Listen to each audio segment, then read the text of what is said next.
Okay, you guys can start your player recap. Cool.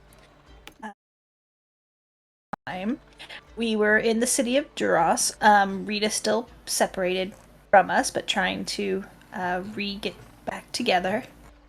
Sorry. So Cassandra sent her raven to go find Rita. Gave a good description of her personality and her nature. Tarvik helped, and there was a kind of sketch of Rita's face and body shape. And the Raven was gonna say, Cassandra sent me, we're all okay, we're gonna go to Roland's house, meet us there ASAP because we have dinner plans and you're invited. The Raven's name is Mordecai. Rita was at Shield House. They wouldn't let Rita use the guard's toilet. The sorry, they weren't really wanting to let Rita go, and they just were kind of seemed but they did seem helpful and happy to listen to her, because Rita gave them a story about seeing some dwarves, and they're very interested in that. We also talked a little bit how the color orange, which they stamped on her her paper, seemed important to indicate some intelligence is going on, and Rita deduced that everyone's kind of on high alert because she thinks the dwarves have infiltrated the city based on what she said. But we actually saw Mordecai diving, and we kind of followed the bird, and were able to. It was able to lead us to Shield House. On our way, we overheard some people gossiping on the street about the drug epidemic. Let's see. When we get to Shield House, we see Rita in a disguise, and Tarvik drops a message to her, and then Rolen goes up and talks to her a little bit, but he fails to intimidate the guard. Rita is able to probe into his mind to help figure out what's going on. Eventually, Tarvik cast Fog Cloud, and Rita escaped. She cast invisibility and ran away. Tarvik tried to grapple her and got her, but she was able to escape Tarvik. Tarvik seemed a little annoyed, but she got away, yeah. Frank was more exasperated than angry, and Joseph was a little bewildered. Those were the guards. Cassandra was a raven lady, was talking to one of the guards. He seemed very happy that they weren't under siege. But we left and we went clothes shopping. We went to I did not write down the name of the place, but there were banners that were fluttering elegantly and adorned with flowers and a floral scent, and inside was all white with golden accents. And the shopkeeper Laurent was an elf who was very useful, but also had he had rainbow colored hair. We talked for a long time trying to figure out what to wear. Tarvik ended up getting a brown suit with a cane. Rolen got a dark blue velvet vest with gold buttons and trim. Cassandra got a black dress with some ruffles on the sleeves, gray lining, and silver buttons, and a necklace with raven feathers. And then we also got a pinstripe pantsuit with heeled boots. In a long skirt and a corset with some light rufflage and nice gloves for Rita, and a white top. Rita went to the southern bridge towards the Leodon residence, and when invisibility dropped, she took off her wide brim hat and her straw disguising pip as a broom, and she used some thaumaturgy to take off the makeup, and now she's a tiefling again. And she was able to cross the south bridge with no incident. She used detect thoughts to determine who was home, and it was just Mr. and Mrs. Leodon. We paused for a moment at M&M's to get some materials. We got the silver mirror needed for scrying, and we kind of split the cost of that. M&M's apparently knows about the Feywilds. I wrote that down. Not sure. I don't fully remember what happened with that. I can say something about that. Tarvik went in to buy a bunch of different things, but he also went in to see if he could sell his 2 golden Feywild fish. And thinking that because no one believed that the Feywild existed, that they would probably pay him quite a bit for them. But apparently they were only willing to pay him a small bit for it, and they referenced the Feywild directly, and Tarvik just said, I guess they know about the Feywild, and moved on. So the twins definitely know about or I guess they're not twins, siblings. Eminem know about the Feywild. It's still interesting. Definitely interesting. Mm-hmm. We met up with Rita. Gave her the 300 gold pieces and the healing potions and the fancy clothes. That we were like holding on for. Let's see. When we were at Roland's parents' house, we overheard them speaking a little bit. His mom said, "No, I am his mother, and that is final." And his dad said, "Stop it right there, Leona. He's my son, blood or not, and I love him just as much as you. I have a say." Okay, I want y'all to know that I misread that back. I wrote that down as Olivia said it, and I did not catch it. I did not catch. Is that right? Did my dad say he's not my dad? You were correct in what you heard, yes. Yeah, I remember that. Yep. Yeah. Oh my god! I did not. I was really tired. Okay. Oh wow, that's a lot. That's a lot. Mm-hmm. I'm not being as shocked as I expected. Yeah, I remember that too, and I was like, oh man. I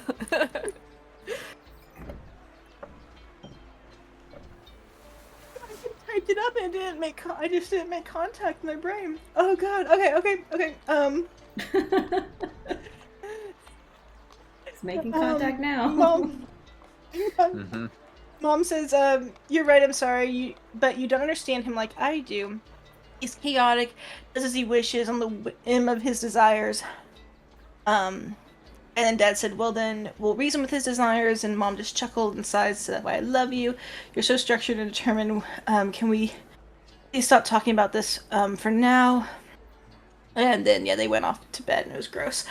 But we we went inside. Oh gosh, I went inside. There was the letter from Eleanor, as well as the invitation to dinner. The three of you go with my mother. I go talk to my father. But eventually, though, we did read the letter from Eleanor. It was really interesting. Lots of stuff in the letter. I didn't even take good notes about my conversation with my dad, but in the letter, we found out that in the Ashen Company, Keestiel Leodon was an archery master, as well as someone named Ramira Rhodes, who apparently is the same surname as Rita. In the letter, she'd also made some references to Dr. Dre, Dr. Drazzle Dre, and the name Drazzle, and also had talked about a center in Waterdeep, which I guess Cassandra had heard of, but just as a place where they researched some things, and there's just an individual there.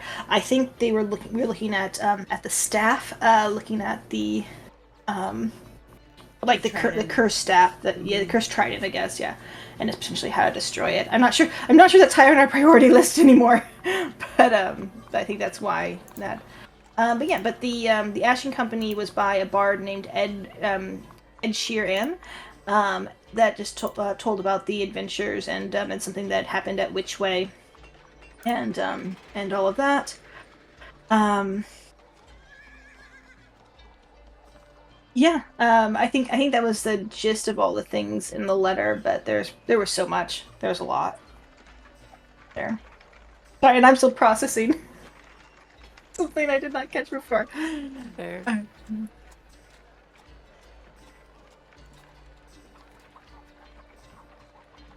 And you mentioned Rita's present too.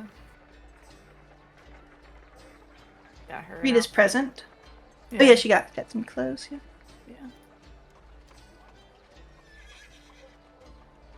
Yeah, I think that covered everything from Cassandra's, and I know I still haven't figured out the exact tie to the letter to Cassandra, but it's probably like something of something is related to Cassandra, you know. Yeah, could be related to. There's no guarantee that you know it. I know it, but you might not. It could be related to my parents who were like heroes and out traveling, but unsure.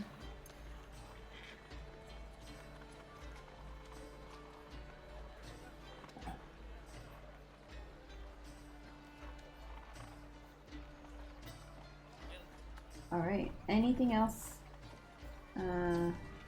for recap? I'm getting tripped up on the name Zalishdon because it's is that the name One of of Alaria's Alaria's? love. Yeah. Yeah, that's Alaria's boy toy, right? But yeah. But he's also the guy that took us apparently, out. yeah, right. But apparently, he was also in love with Eris Dawnforge. That's her real name, Alaria. Oh. Eris and Yeah. Eris the same, yeah. I saw Dawnforge and I'm like, that's a dwarf. Yeah, I thought her name. I thought she her was real name called started with Mage an of the A. Red. Sorry. Forgot her real name.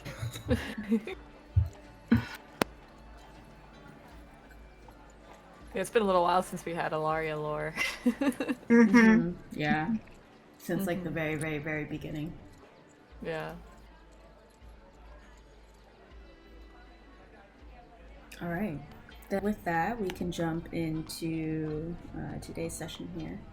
So let me switch you guys so that you can see Duros. I think you might still be on the default. So, you guys, I believe, are still within Roland's home. You guys had gotten a little bit of, like, drink and, I guess, tea cakes or whatnot, little sandwiches offered to you, but you guys declined because upcoming soon, you guys have your dinner with the king. A formal invite. I believe you're a few hours off, maybe just 1 hour, actually. 1 or 2 hours away. It's roughly 6-ish, you guess, in game for time. And so, what do you guys do? Maybe Roland's interactions differ based on his revelation. Yeah, I don't know how to play it other than Roland, like, it didn't process for him either, and he's just gonna, Right. like, realize later, like, randomly. There you go. Perfect. Because then I'll, like, re-change. Those conversations would have went a little different. Or you just played it really coy, like waiting for them to tell you. That is not in Roland's personality. I think he just, like, shut it out. Yeah. Couldn't process it Too much quite. stress going on. Yeah. He was really nervous Like- about talking to his dad. He probably just, like, filtered it. And I'm sure I was nervous too, so. The interaction with your dad was like so much cuter, like with that lens on it afterward, where he was helping you with your tie or whatever. Yeah. Yeah. It was like, oh, they're adorable. Yeah.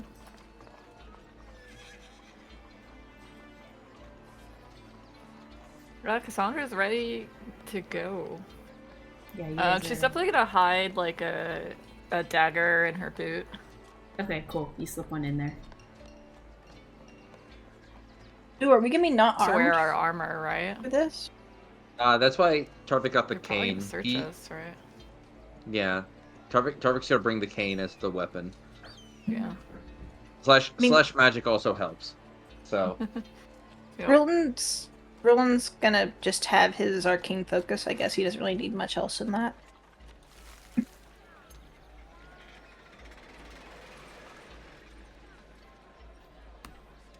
I guess if we have a moment, I'm gonna write like a letter responding to Nora, just in case we don't catch her. Just thanking her so much for all the information. Ask her if she can look into the conflict of the Ashen Company and what happened at which way. Is there and just also thank her for all the other research. Is there anything else you all want me to ask Nora to like look into? Nora is not your sister. Nora is the library person. Is Yep, that right? Nora's a librarian. Yep, the Okay. Herald's Holdfast. The Scarlet Sash, I want to trust them, but maybe we should just double check. Okay, I'll ask Nora to look into the Scarlet Sash. And my green bottles. If there's any locations on any of the green bottle family. Okay.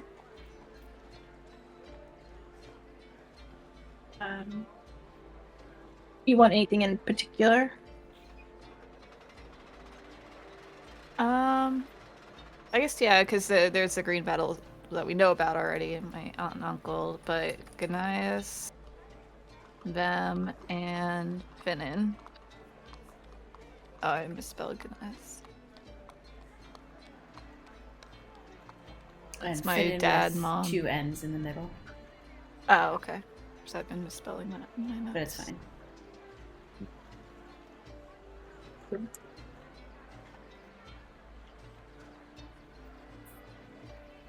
Anyone else? No, I don't have any don't have ideas. anything. No. No. Rita, do you want us to look into your surname? I mean, not particularly. I mean, I know who my family is, and they know who I am. What about this like person in the Ashen Company? Do you know who that is? Nope. I assume it's like a great grandma or something, or grandma, or great grandma, or great grandma. I don't know how long ago this was, but yeah. Or it could just not be related to me at all. Rita, make a It's history also check possible. with disadvantage. Like, I mean, it could just be like some random person with the same family name. Like, it's it's just a normal human name. John Smith. Yeah, you don't know.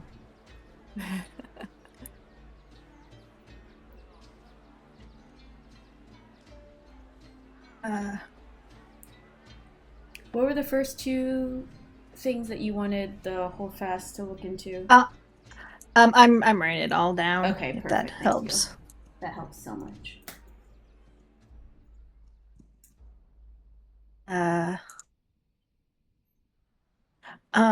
Let's see. Okay, was there anything that Tarvik, do you want us here to do you want any more information on Dr. Drazzle Dre or anything else? Yeah, if they have any, I guess. But I feel like she kind of covered what they have. What about Lily? I don't think the library is going to have a lot about my daughter. She wasn't exactly living on the grid beforehand. So Did we already ask them to look into the necromancer group? I don't think we did, because that was before. Yeah. Oh gosh, I'm somehow Obsidian. What switched to is? the other. We know what the necromancer group is called. Yeah, Pact of the Lich.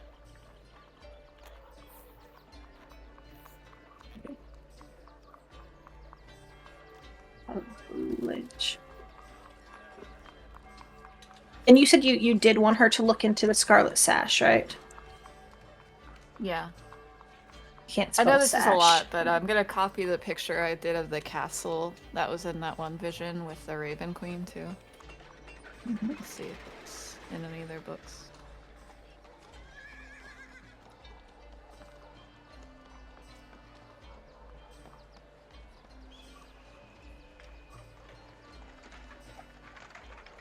Is there a question about the castle? Just what is it and any information on it? We don't know where it is, yeah. We're But we pretty need to confident it's in go- the Feywild, right? That was in your, or not the Feywild, the Shadowfell? Or do we not know? I can't remember. I think you got familiar vibes to the Shadowfell. Yeah. Okay. There was no like geo-specific landmark or anything that definitely told you it was the Shadowfell, but the overall imagery and feeling was that of the Shadowfell. Gotcha. Okay.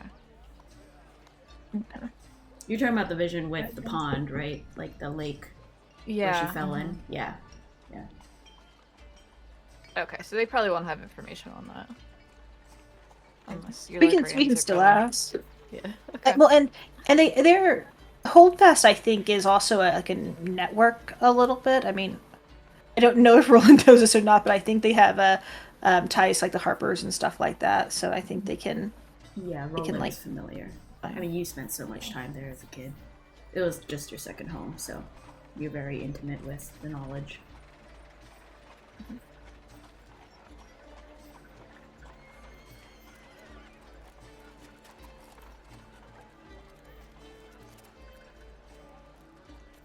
That's a lot that we could get some good stuff about.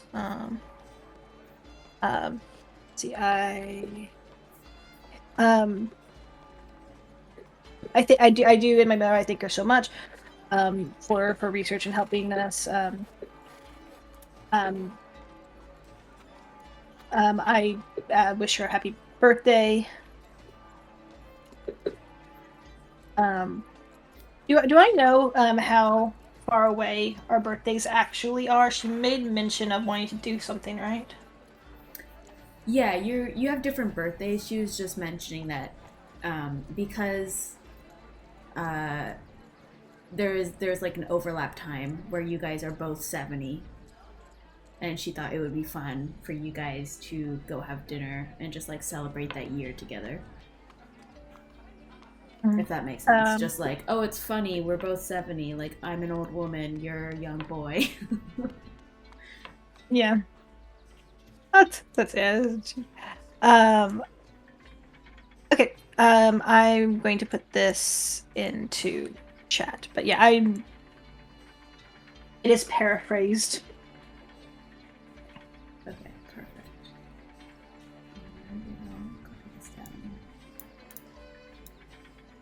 So maybe while the rest of you are getting changed in Roland's house, Roland is drafting a letter. Oh, good. Mm-hmm.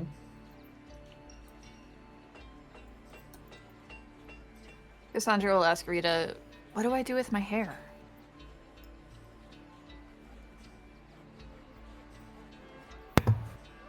Well, let me help you with that, and I will transform her hair. Can I make her hair into a raven? Into a raven? Possible? Yeah, just like I don't know hair. Rita knows this better than I do. Like a beehive shaped like a raven? Like an updo into a raven. Yeah. Hell yeah. Absolutely. Make a sleight of hand. We'll say this is dexterity based on how well you can do it. Wow. Very good. You get as close as you can. Describe how Rita does this. Lots of gel. Roland, do you have lots of gel in your home? I have no idea how Rita does this. Sure, there can be gel in the house. I mean, it's paint like materials. So there's like this moment of like where Rita is like looking at Cassandra, and like she's pointing her like thumb, like holding her thumb up in front of her standing down, and then there's just this spark of inspiration, and she like leaps forward, and it's just this whirlwind of motion and action and grabbing bobby pins and gels and things, and it's like a tornado has just blown through through your house, Roland. And when it's all said and done, there's a raven in her hair.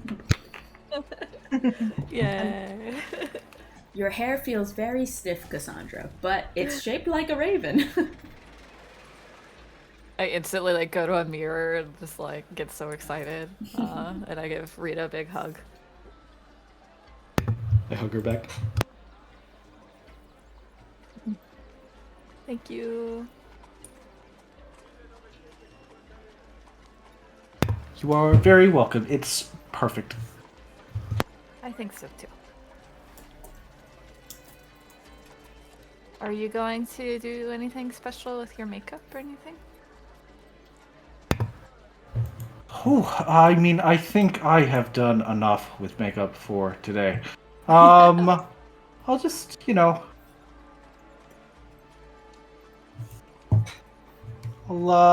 look good. Yeah. Just fancy.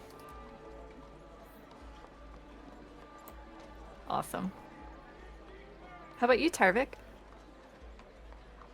You see Tarvik actively like submerging his head into like a tub of water, and flicking his hair back and be like, it's already done. I'm really glad you cleaned that. Thank you. Mm-hmm.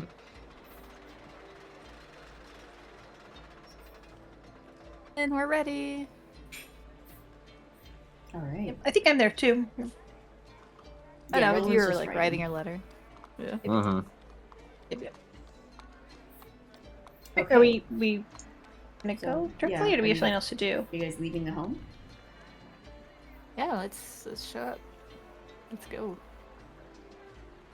I'm gonna go thank my mother and apologize for any inconvenience and so sorry we're going so fast. Oh, no trouble at all, darling.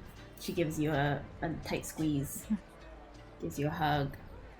Your dad gives you a hug as well. Okay. Just kind of nods. Thank you both. They kind of hug each And- other as they look at you lovingly. I'm so debating if I want to have him remember it suddenly or not. Totally Sorry. up to you. Mm-hmm. Yeah, no, I feel like he's gonna say so. He's gonna say, you know, you'll worry too much, and he's gonna think back to that moment in the just before they came in, where he was so nervous about all the things he had to say and do and everything like that. And he plays back in his head, and it suddenly like comes to him and says, "Wait.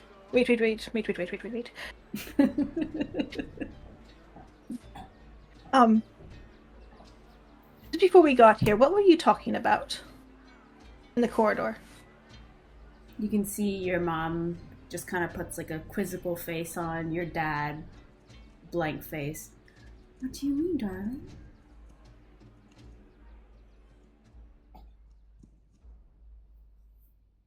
Maybe we not should wait outside. maybe just ignoring y'all. You can say if you want, but yeah, Roland's focused. Are you not my biological father? Rolen, your mother speaks up.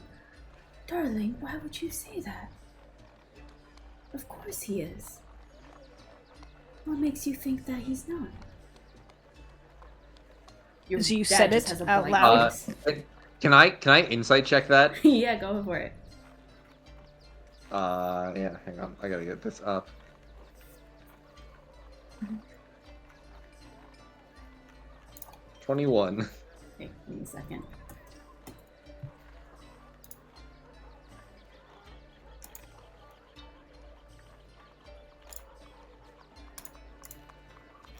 Yeah, she's lying. You Okay. catch that. Yeah. As soon as she says that, Tarvik says, "I'm gonna wait outside," and walks away. Cassandra will follow.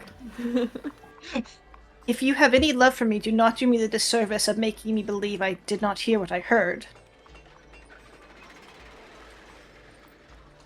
You can see Explain to me what I heard. your mom opens her mouth a bit and then closes it, and then looks to your father, and your father has not stopped like looking at you, but stoic face as usual. And then your mother looks at the people behind you, your friends behind you. Tarvik is kind of like already on his way out the door. Cassandra, did you say you were following? Yeah, I was going outside. Okay, Rita, what do you do? I am also headed outside. Okay. Your mother looks at your friends who are leaving behind you and opens her mouth again, partly, and then kind of closes it. Darling. And she reaches out towards you with her arm wrapped around you, and this is very familiar body gesturing, where whenever you would feel distraught or like you hurt yourself a little bit or you were contemplating something that was stressing you out, she would always kind of wrap her arms around you and she does so now, and you're very familiar with this type of comforting action. And she kind of leads you, without you knowing, towards the living room, where she gently sits you down on the couch, as she's done many times before. And she sits next to you. Your father walks into the room as well and sits in his chair that is kind of catty corner, and still has not said a word. But your mother says, "Darling, darling. Oh, Rolen, my dear.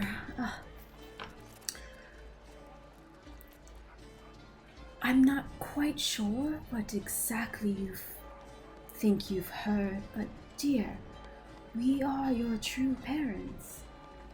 And I'm not quite sure what else you want us to say other than we love you very much. And I hope you don't think we have any different feeling for you. Have people been saying things like, we aren't your parents? And you can see she kind of puts her hand to her heart as she looks a little bit sad to you. Nothing will ever change the fact that you are my parents. I know you raised me and you did a good job, and nothing will ever change that. But if there is something in my blood that I should know of, and what I could explain things about myself.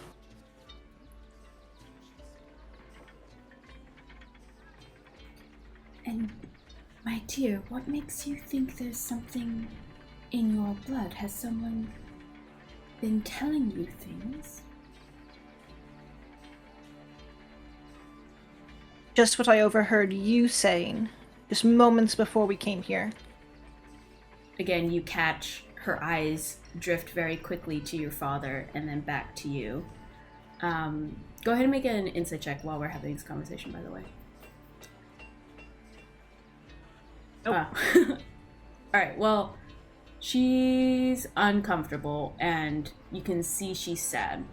Other than that, you can't glean too much more. But with that kind of furtive glance she gives to your father, she looks back to you.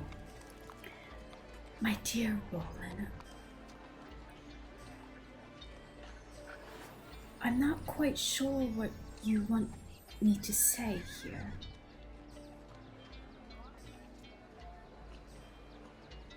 That's the truth. And the truth is that your father and I love you so, so much. And we want to care, provide, and protect you like we always have.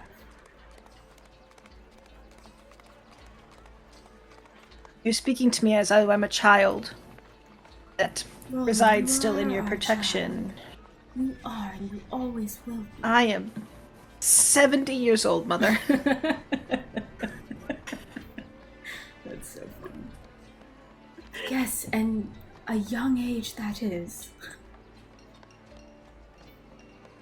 My dear. She kind of rustles her hand through your hair like she's done before. She kind of pats it down and kind of tucks a hair under or over your ear. Gives you a scoop, or her hand scoops your chin, your face, kind of cups it gently as she strokes your cheek. We love you so much. And I have you will no doubt of always that. be our child. I know you're growing up and you're doing your adventures and you're making new friends, dear. But you will always be our baby. Okay. Mother.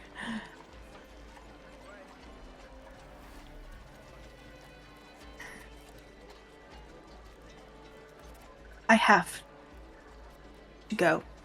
I love you very much. Love you both very much. I have to go. And he'll stand up. And hug them quickly and then go. Your mother says your name. Do you choose to look back? Yep, or, I'll stop. Or stand back? Yes. Yeah. I'll stop. She takes a glance at your father and says, Rolen, would you come upstairs with me? Okay. And you visibly notice that your father doesn't move. It seems like she wants to kind of talk to you alone. So she kind of glances at your father, gives him a glance, and then takes you by your hand and will silently go up the stairs. And just kind of like lightly strokes your hand every once and again, or like squeezes it as she walks upstairs to her painting studio, which you've been in for so many years when you were growing up, when you were a small child, just sitting with her, admiring her painting, and just like enjoying your quality time with her. And she takes you into the room, and she sits you down in front of a canvas, a blank canvas in particular. Rolen, my dear. She picks up like her painting palette, and you've seen her do this many, many times. It's. I feel like is she about to like steal my memories or do something strange? Like. I mean, this is normal actions for her. She's just picking up like her paint stuff and whatnot as she continues talking and stuff. What are you looking for in particular? I feel like I'm just gonna try to interrupt whatever she wants to be doing. I think maybe at the threshold to the studio, I'll just pause and say, I don't understand why it's so difficult to speak and tell me what is happening. Nothing is happening, Rolen. Circumstances are complex, and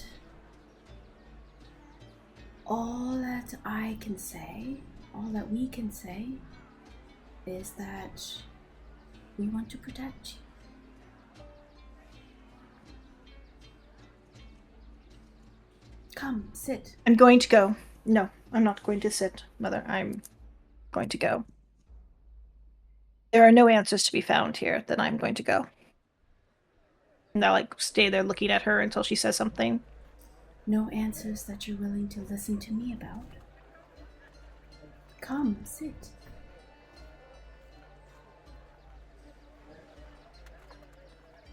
Do I trust her? I feel like she's trying to manipulate me into doing something I don't want to do. Yeah, make an insight check.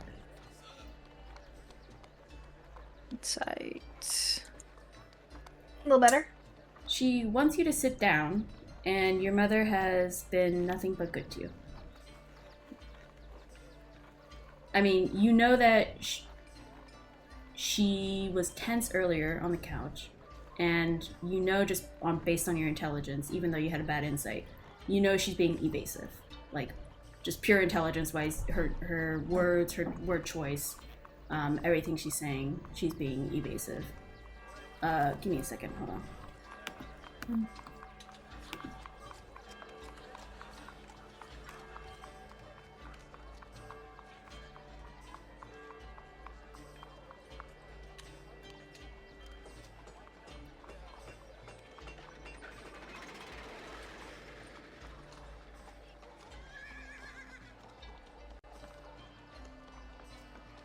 Okay. What was I saying?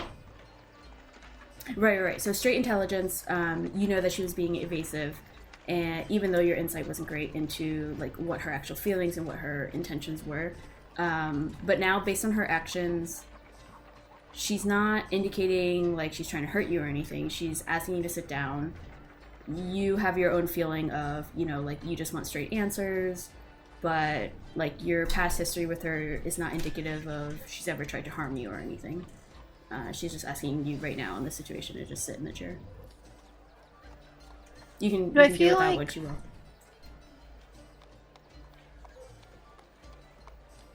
will. I kind of want to.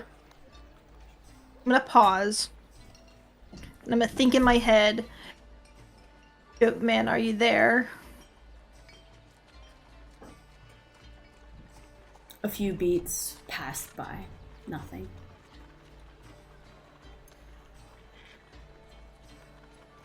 I'm going to trust my mother, even though me as a player, all my instincts say don't do this, but I'm going to trust my mother, and I'm going to sit in her painting studio. Okay. As you sit in the chair, she says, Rolen, my dear. And she picks up her palette, and she splatters a bunch of different paints. And, you know, she has, like, all different bottles scattered around. She just picks up some bottles, puts it on her hand palette thing, whatnot, picks up a brush. She hands it to you. Do you pick them up? Sure. Yeah, sure, I'll pick them up. Rolen, close your eyes for a second, my dear. Okay. Can you paint any fantastical land similar to my own drawings, or fantastical creatures? Something that comes to mind. I will paint the I'll paint the big purple water lilies at the pool that kind of defied distance that we crossed through. Mm-hmm. And the golden fish flying above it. Mm-hmm. Go ahead and make a sleight of hand, just to see how well you're drawing these. Decent. Anything else that you draw?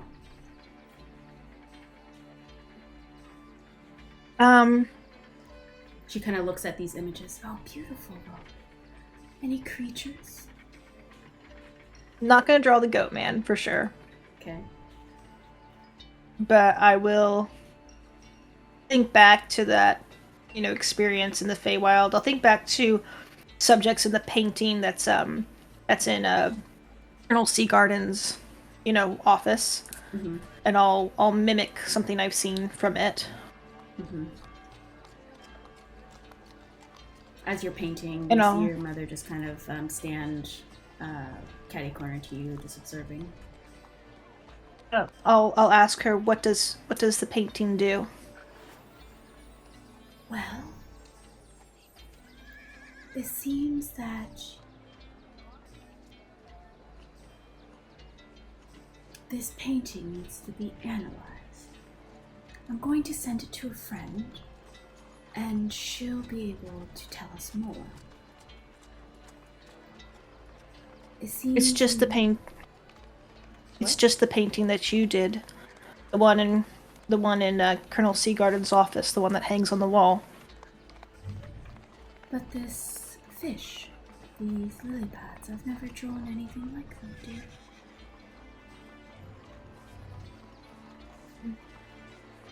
Just a dream, then. Dreams. She just kind of has like a soft, sad smile, and her gaze is kind of distant.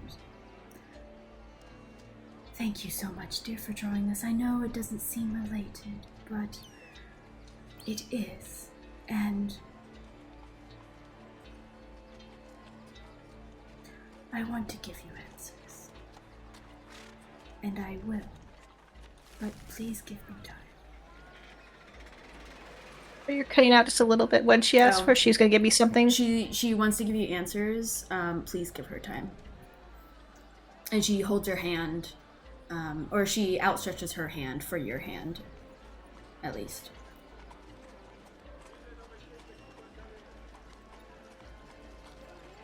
It is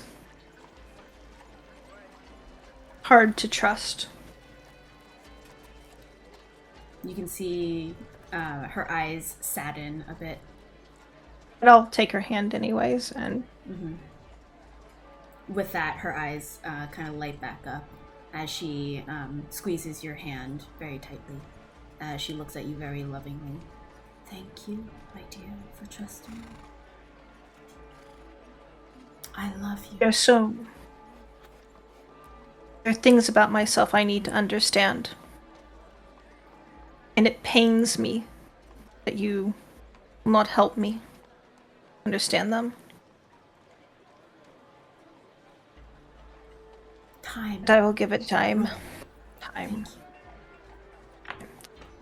Okay. And you can see when you Speaking said of which, when you said you felt pain, like you saw her eyes twitch as she kind of grimaced a little bit, as if she was in pain as well, hearing you say that.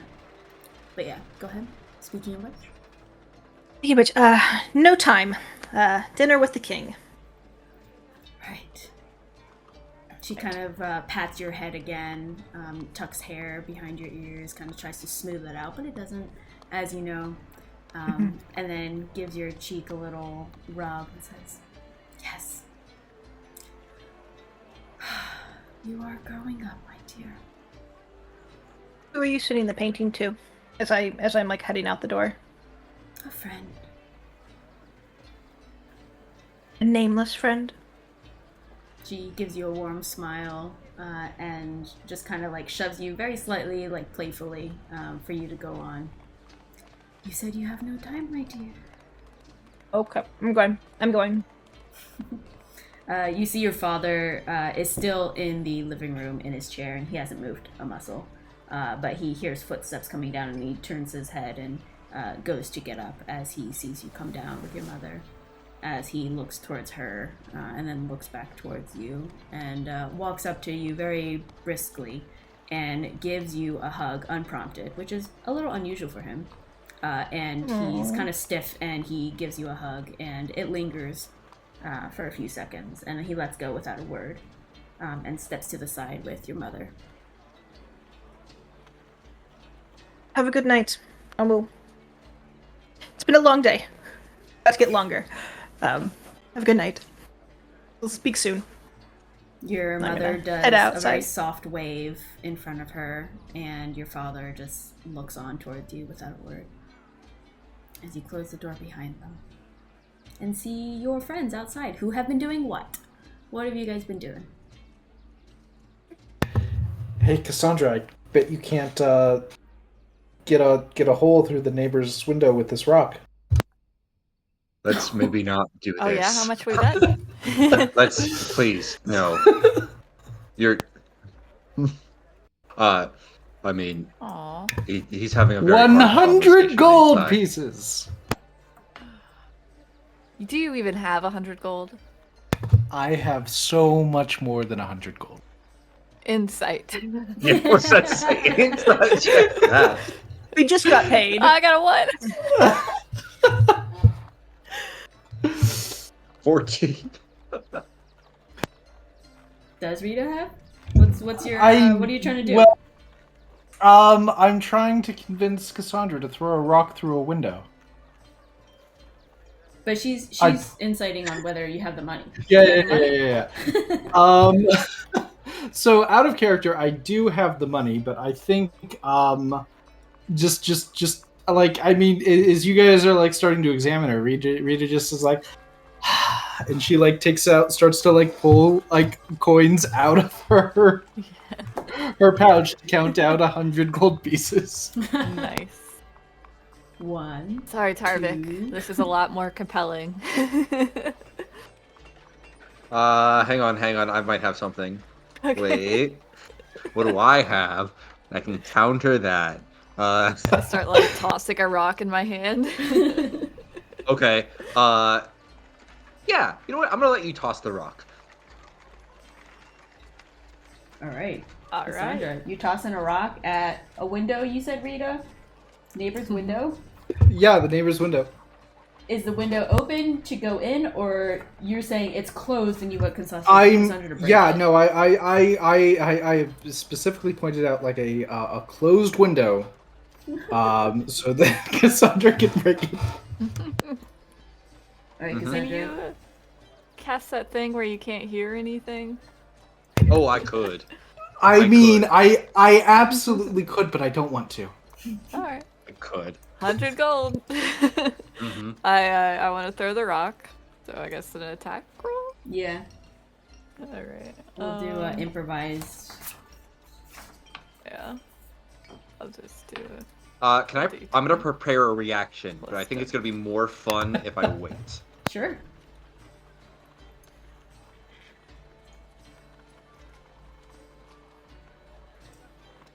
All right, 15. Yeah, that hits a window. Okay. And I'm as- gonna run. we go. Whenever can my reaction trigger when the rock is thrown at the window? Yeah, absolutely. It crashes through the window. Oh no! Before it hits the window, before it I hits would like the to window, cast. I would like to use thaumaturgy to hopefully make the window fly open, so it just goes through the window instead. Oh. Does that mean I don't get Smarty my gold? Yes, Alright, that hold means on, you hold don't on. get your gold. Let's say, Tarvik, can you roll a d20? If it's 10 or less, the window was locked. So thaumaturgy did not have a chance to work. Okay. It was unlocked, so it works. As Aww. Tarvik envisioned. Well, still, I mean, we're actually no. I don't know that this has happened. Well, hold on.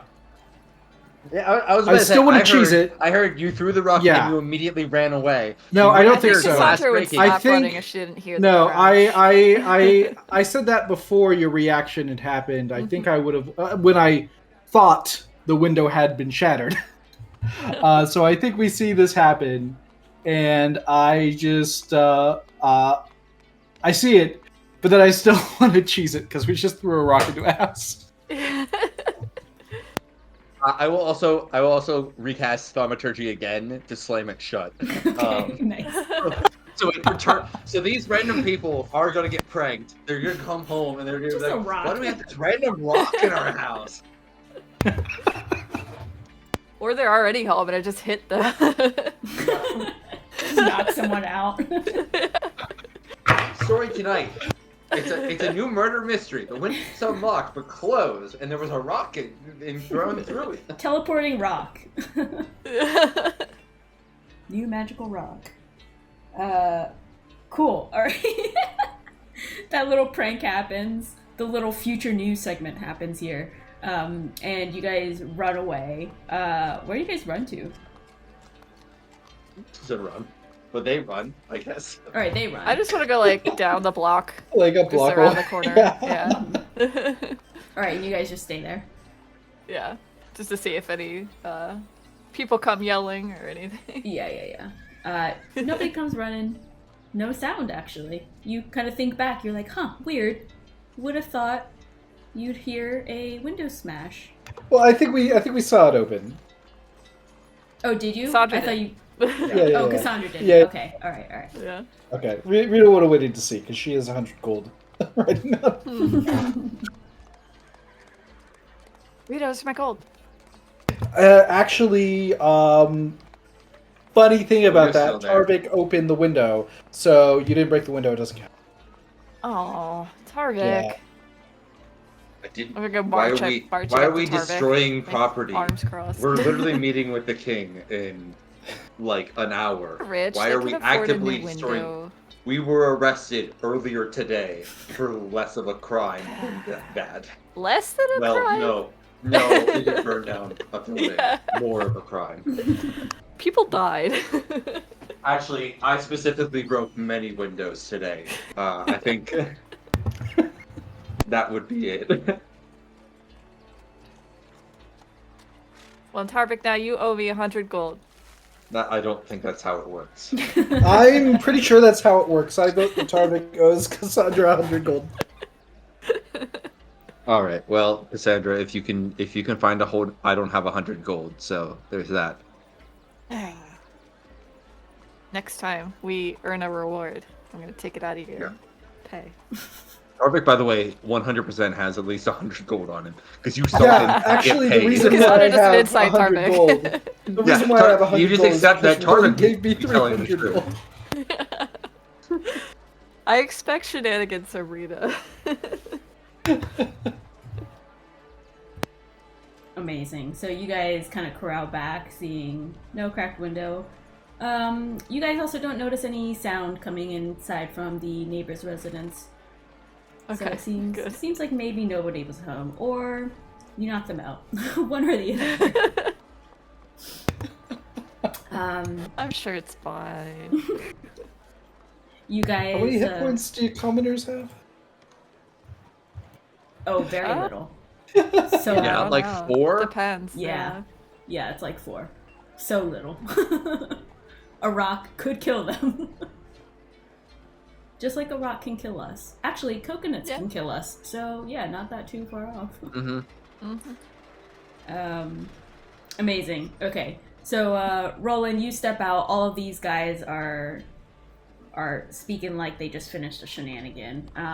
Roland, go ahead and take inspiration for your interaction with your parents and not mitigating. I appreciate that. Very good personal moment for Roland. Little traction on his story here. You guys all congregate together, and how about we take a little break right now? It's 33, so let's come back at the 43. Sound good? Okay. Yep, Sounds sounds good. good. All right. Yep.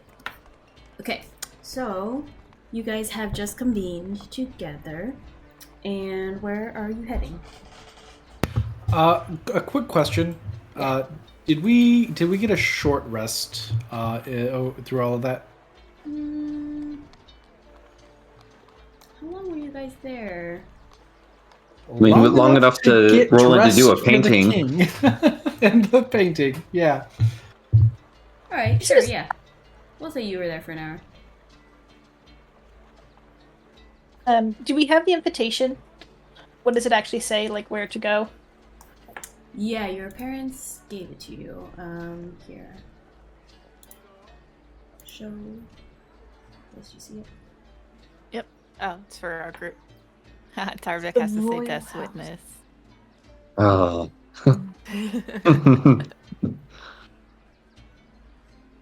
Royal House. Oh, is that the palace? Or Mm. oh, never mind. It just says royal house. Mm-hmm. Yeah, Roland, because you're from the city, you're very familiar with, like, basically, the middle section of Duras is reserved for the different houses and the business that they hold within. So you have all of the houses surrounding the royal house, which is, of course, the king's place, the palace. But not to be confused by the location, the palace, in Palace Farthing. Different.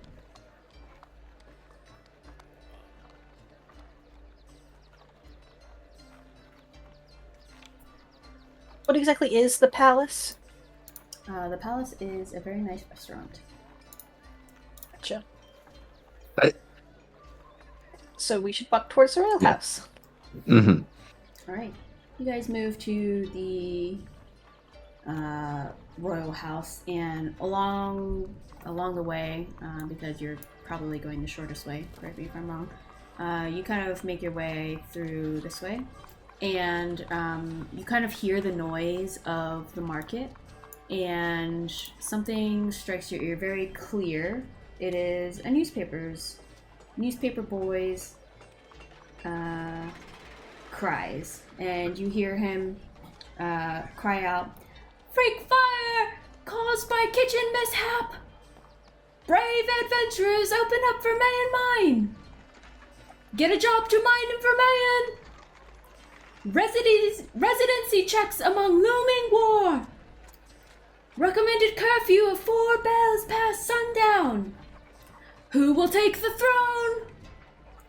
Freak fire caused by kitchen mishap!" I'm And you hear him- gonna run up to this guy. I'm just gonna run up to him. Hey, minor correction. When you say adventurers opened up Vermeyen Mine, it's actually Death's Witness that opened up Vermeyen Mine. So say that instead.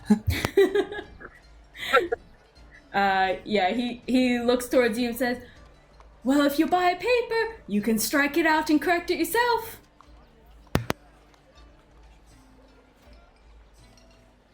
Sorry. Who made this? Who printed this? Where is that done? He says, "The print house. The letter house. Where is that? Oh, it's across the market." It's not. I don't see it on the map. It's probably not a thing. Okay. Well, we have to go there then. Everyone, the You don't dinner know is where gonna it have is. to be delayed. Oh darn! I guess we have to deal with this I letter wanna go to check. the All dinner right. before my raven melts. Hey, if you'll, do you want 100 gold, kid? No, stop! His I'm just gonna eyes light drag up. Rito.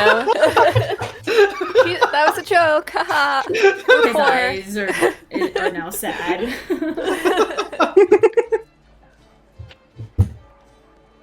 Okay, we could go. What was the one before curfew at 4 bells? Curfew. Residency checks among looming war. So they're doing like residency audits, I guess. Alright, so you guys... That's scary, but yeah.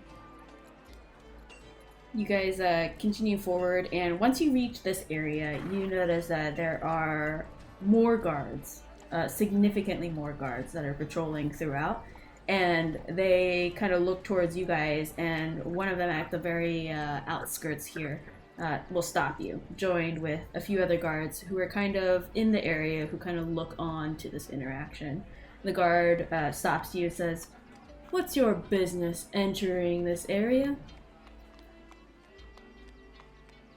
We have We an have an invitation to invite. dinner. Yes. Do you show it? Present it? Yep. Okay. Cautiously, like I don't let him hand it over. I just like hold it up. Yeah, you hold it up. Yeah, he takes a Yeah. look at it, squints at you guys. All right. He kind of steps aside. You guys move forward in. You notice that once you're here in the outskirts, the properties are larger and the homes are grander. And you notice if anybody is walking about, you know that they're very well dressed and there's like no dirt on them, unlike the areas that you normally walk through. And the roads are better paved here, and again, lots more vigilant soldiers in this area. As you make your way through here, one of the points of interest, you, Rolen, are familiar that this location is the epicenter of the grain house. And the grain house is, you're familiar, part of running, they are in charge of running infrastructure for the city. So that's everything from roadways, trade to some extent, hospitals, education, electricity, in the form of just like any technology that kind of happens in the center or in the city. They are kind of the purveyors of it. So the grain house does a lot for the city. It's kind of like the miscellaneous catch-all for all the other houses. Whatever they don't touch, grain house basically inherits and has to take care of. So you know that the grain house, that's their epicenter. And you walk through as you get to the royal house. And you notice that the coin house epicenter is also close by. And so when you reach the royal house, I'm going to change the map for you guys.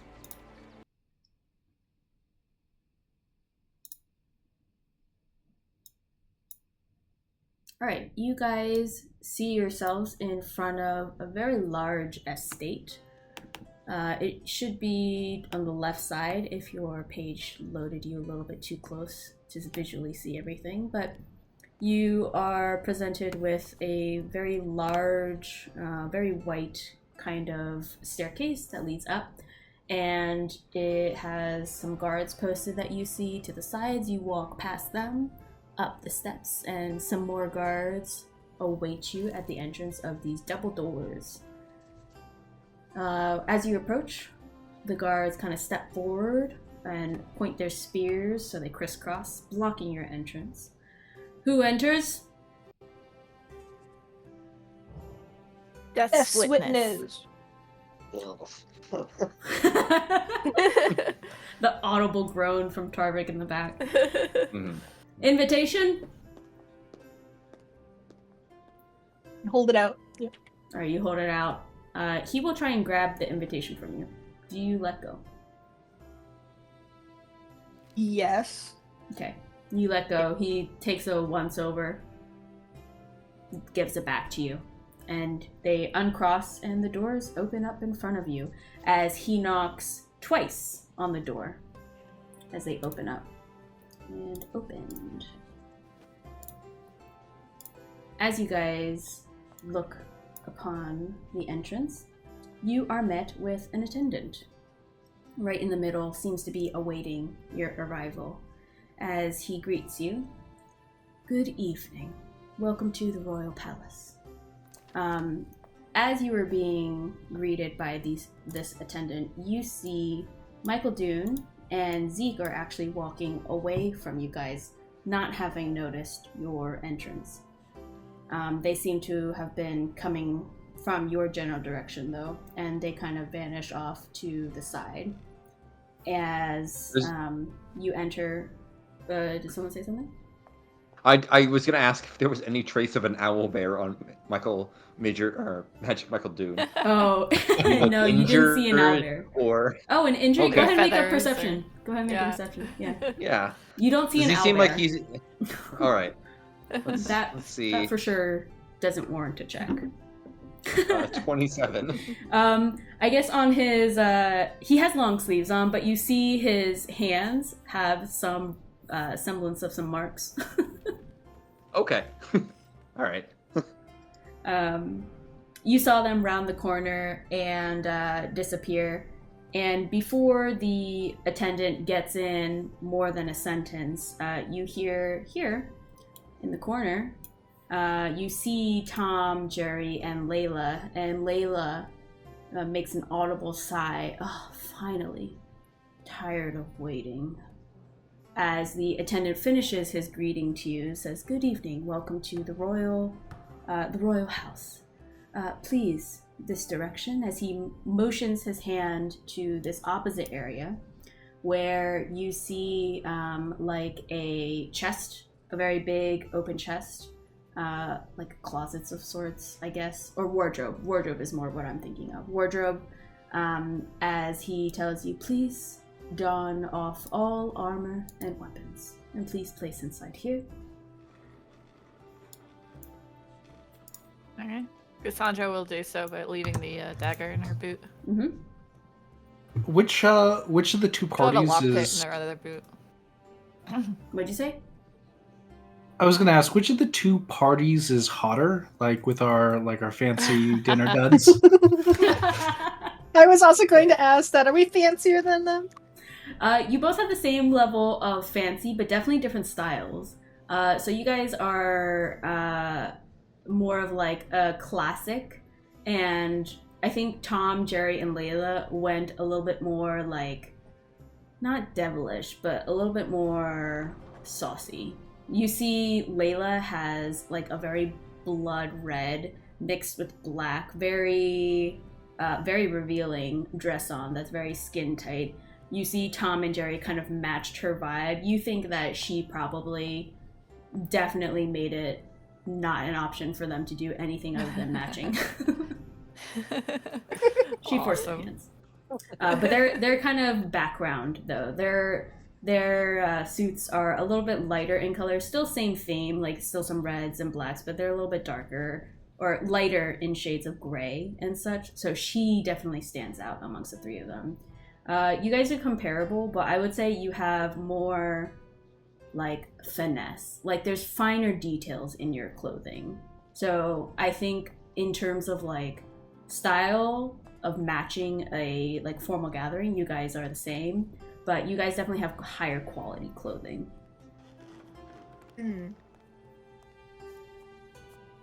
So we're hotter. Got it. Gotcha. Anybody else going back keeping weapons and such? I will keep my cane, which I paid good money for, and will keep it on me. Mm-hmm. But otherwise, other weapons, everything else will go with them. Yeah, they ask to have all of your bags as well, so you guys aren't going to be wearing anything, or they'll tell you at least that you can't wear anything. Mm-hmm. Okay. They get several. I'll put a lockpick sacks in that my are kind of boot bloody. in here. A lockpick Bloody in your sacks. boot? Okay. Yeah. Yeah, I'll give them all of my stuff, but I don't even think about turning over pick. So unless someone says anything, It's not a weapon, technically. It is kind of a. The But I attendant don't- questions I don't you even about think- it, and excuse me, what is that? This is Pick.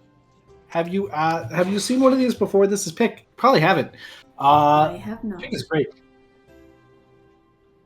And what And is Pick? I just start playing. A music. A musical instrument. And are Yeah. you also part of the Jonas Brothers? The Jornassus brothers. What? No, Nice. who are they? I'm part of Death's Witness. The entertainment for the evening.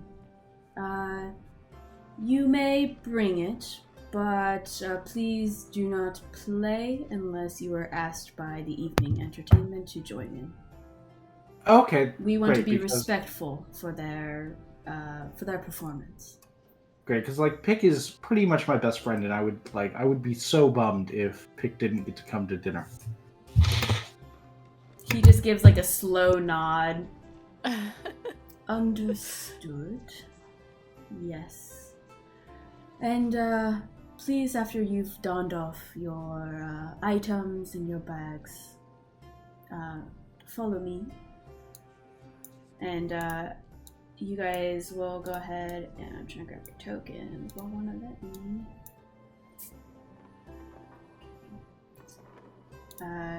He's gonna walk a little bit. Same with. I'm gonna try to keep my wizardy stuff unless he makes me put them down. What's your wizardy stuff? I have a ring with a pearl on it. I'd like to keep radiance with me. It's a hand mirror. And then I have my pendant, my arcane focus. I'd like to keep, and I'd like to keep my spellbook too, if it'll let me. No bags. So are you trying to carry all those? I assume I have a pocket for radiance at least. Okay. He'll check over all of your items. What'd you say? It was mirror. Yep, hand mirror I'll allow and that. pearl, and a ring with a pearl on it, and then a pendant, like a necklace. A pearl and a necklace. Yeah, he'll let you keep all of those items. And I guess I'll put my spell book in my bag and I'll put it in the closet. Okay, Yeah, that's your fine. book he wouldn't allow you. Yeah. But the jewelry stuff he will allow you. So he asks all of you, including, and he directs his attention to Tom, Jerry, Layla as well, all of you to follow him, and he takes you guys down here. You notice that this Can I do foyer a area. perception? Oh, go ahead. Sorry. I just want to see if they snuck in any weapons. Sure, make a perception check. Go. Ugh, not great. It doesn't look like they did. Or if they did, they hit them very well. As you walk down this foyer, you notice the two guards that are posted in addition on the inside. And you see a steward waiting for you guys, facing you guys at the end. You see double doors in front of you that appear to open into a big room, as well as an ornate statue here in the middle of, a older-looking human who appears to be holding a sword very valiantly and looking forward, again with like a valiant face. Rolen, you being of the city, you know this is a ancestor of the king. So you know that he's in the family of the... Oh gosh. I know the king's name for sure, because I'm the DM. King Fortwith. You know this is the Fortwith family. So this is one of the Fortwiths. And you see that it is confirmed on the placard down below. You see that it is King Fortwith the First. And you know this king is the second of the same name. Is he like king of just a city or like the surrounding area?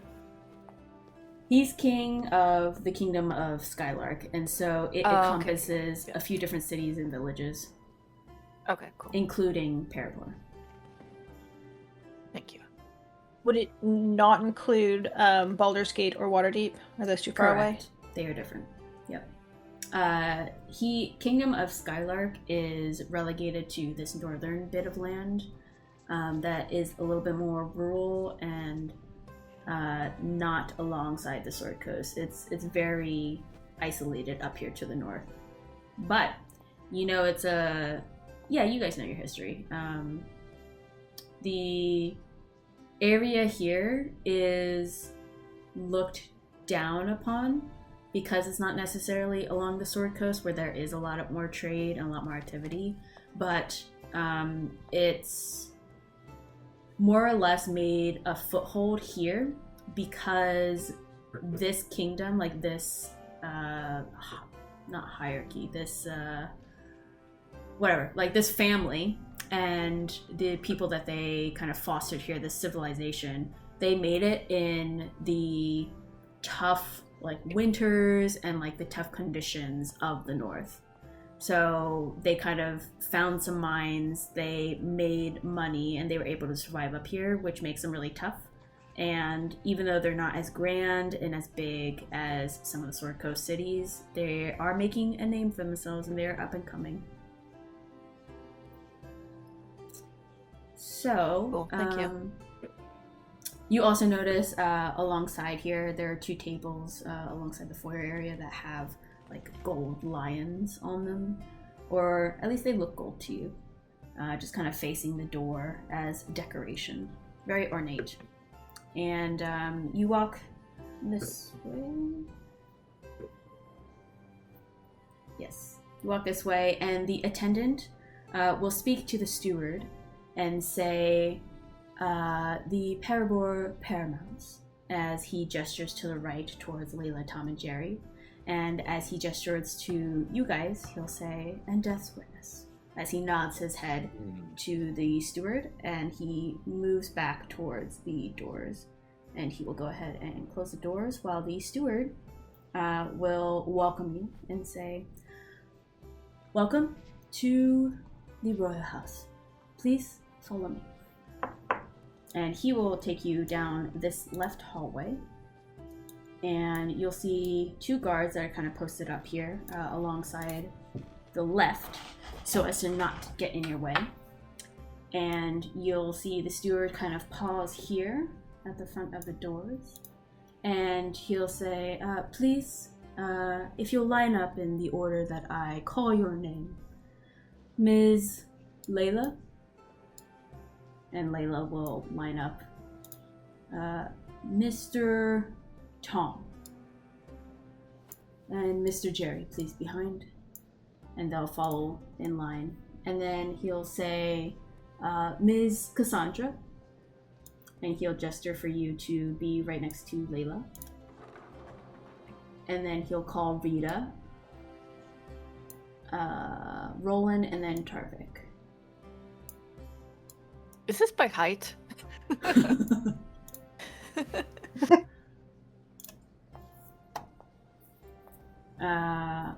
And you can see he's looking at a card while he is stating this.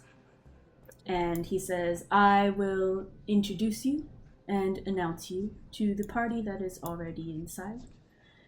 You will step forward as your name and your group is called, and then you are free to have discussions and make conversation as you see fit. He nods towards you and kind of takes a beat for all of you to register what he said. And then he says, welcome to dinner with the king, as he opens the door. And as he opens the door, he makes his way forward and to the left a bit. And he raises his voice, as you were able to hear. There is some chatter in the room, and you see some faces that are kind of in the middle mingling. But you hear his voice raised up and say, announcing Layla Bonnie Parker, Tom Cato, Jerry Mosley of the Parabor Paramounts, assisting Colonel Seagarden in the slaying of a mighty dragon that recently terrorized your platinum mining town, Parabor, my king. And Layla hesitates a little bit, unsure, and then steps forward with Tom and Jerry. Rita definitely snickered when she heard Layla's middle name. Bonnie. Yeah. I love Tom Cato. Yeah, Tom Cato. What was Jerry's last name? Mosley. Oh my god. Thank you. The mouse. Yeah. Here, I'll paste it in the Roll20 chat so you can see the spelling. I love it. Oh, I did not get any of that. I've been spelling Layla so wrong for so long. Oh, really? I misspelled Kato, but the other ones I got right. All right, so they walk in. Oh, I grabbed too many. They walk in and they filter to the right as the steward points to the right side of the table that seems to be in your guys' way, and they filter in. And so you see them disappear a bit, and then he takes a pause and he says, announcing Cassandra Lightfoot, Rita Rhodes, Rolen Leodon, and Tarvik Daywind of Death's Witness, assisting Governor Estezik Greer, my king, as he gestures for you guys to then move forward. And you guys come in. Oh no, the door is shut. Tarvik starts leaving. I'm stuck on the door. I know. Grab it. sorry. Here. It's okay. I There also got Layla stuck in the door, so we'll just we'll like throw you guys over here. There I we think go. maybe I also got the steward, but I'm gonna take him back. All right, so the steward stays over here as he gestures for all of you to filter in, and he continues. Both have recently returned from securing your platinum mine town, Vermeyen, and recovering soldiers, my king. Announcing, as he continues, Chair Thriozo Yezdru of Grainhouse sends his regrets that he could not attend due to poor health, my king. Announcing, Colonel Seagarten is delayed tending to shield business and sends her apologies, my king. He takes a deep bow towards just the general room as he takes his leave and closes the door.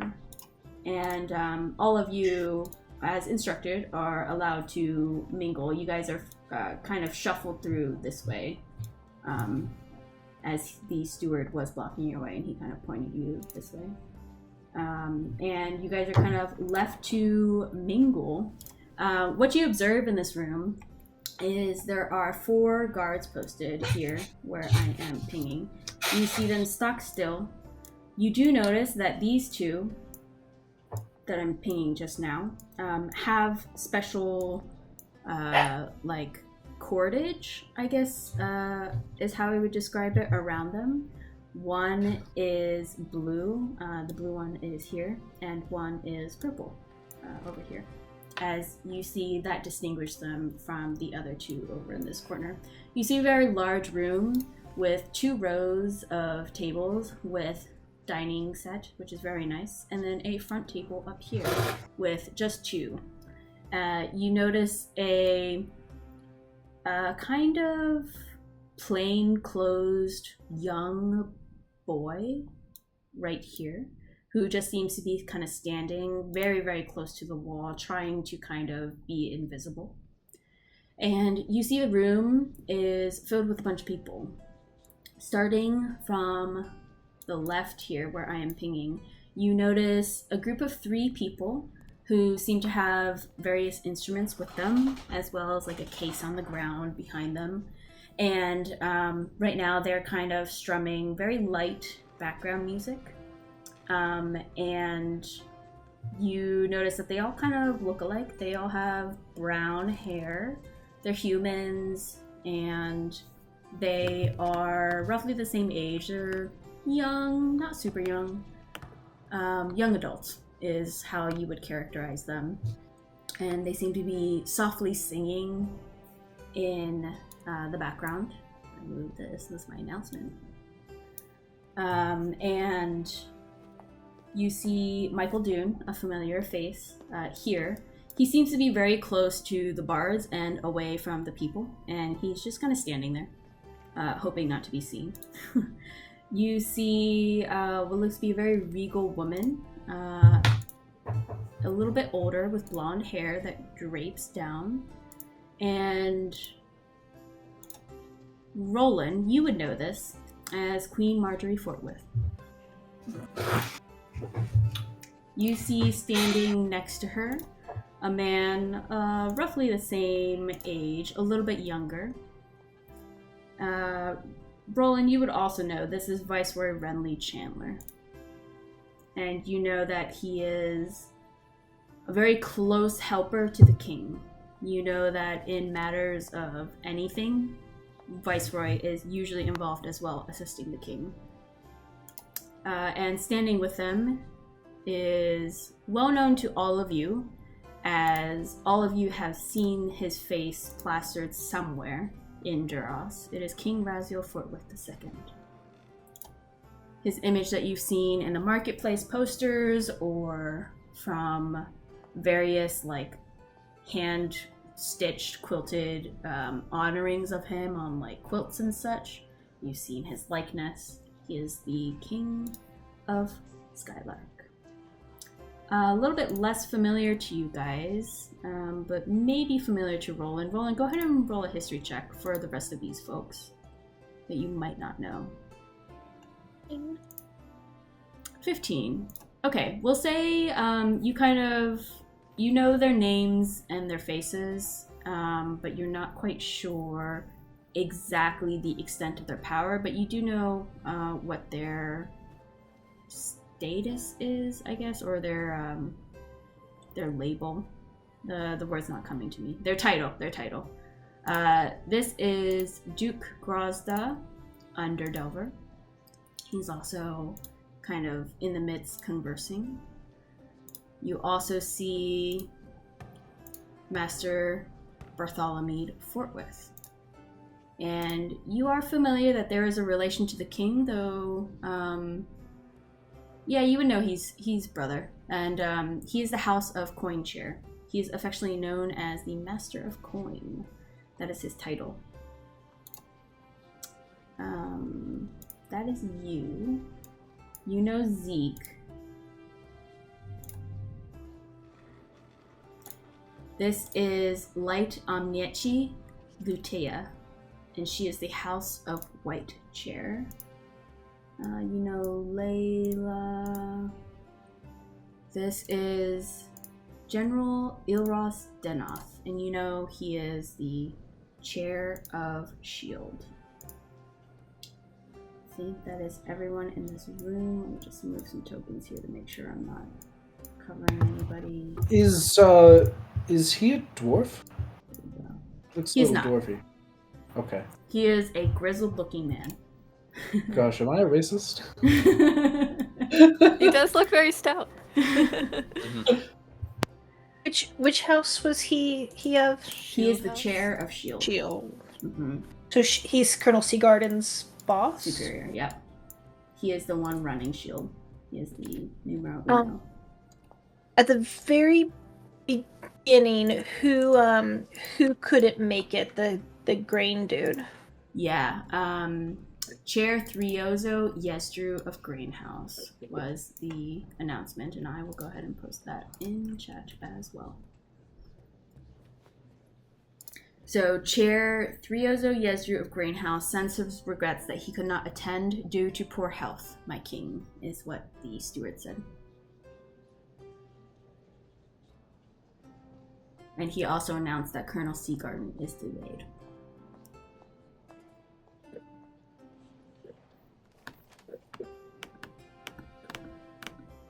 Awesome. Okay.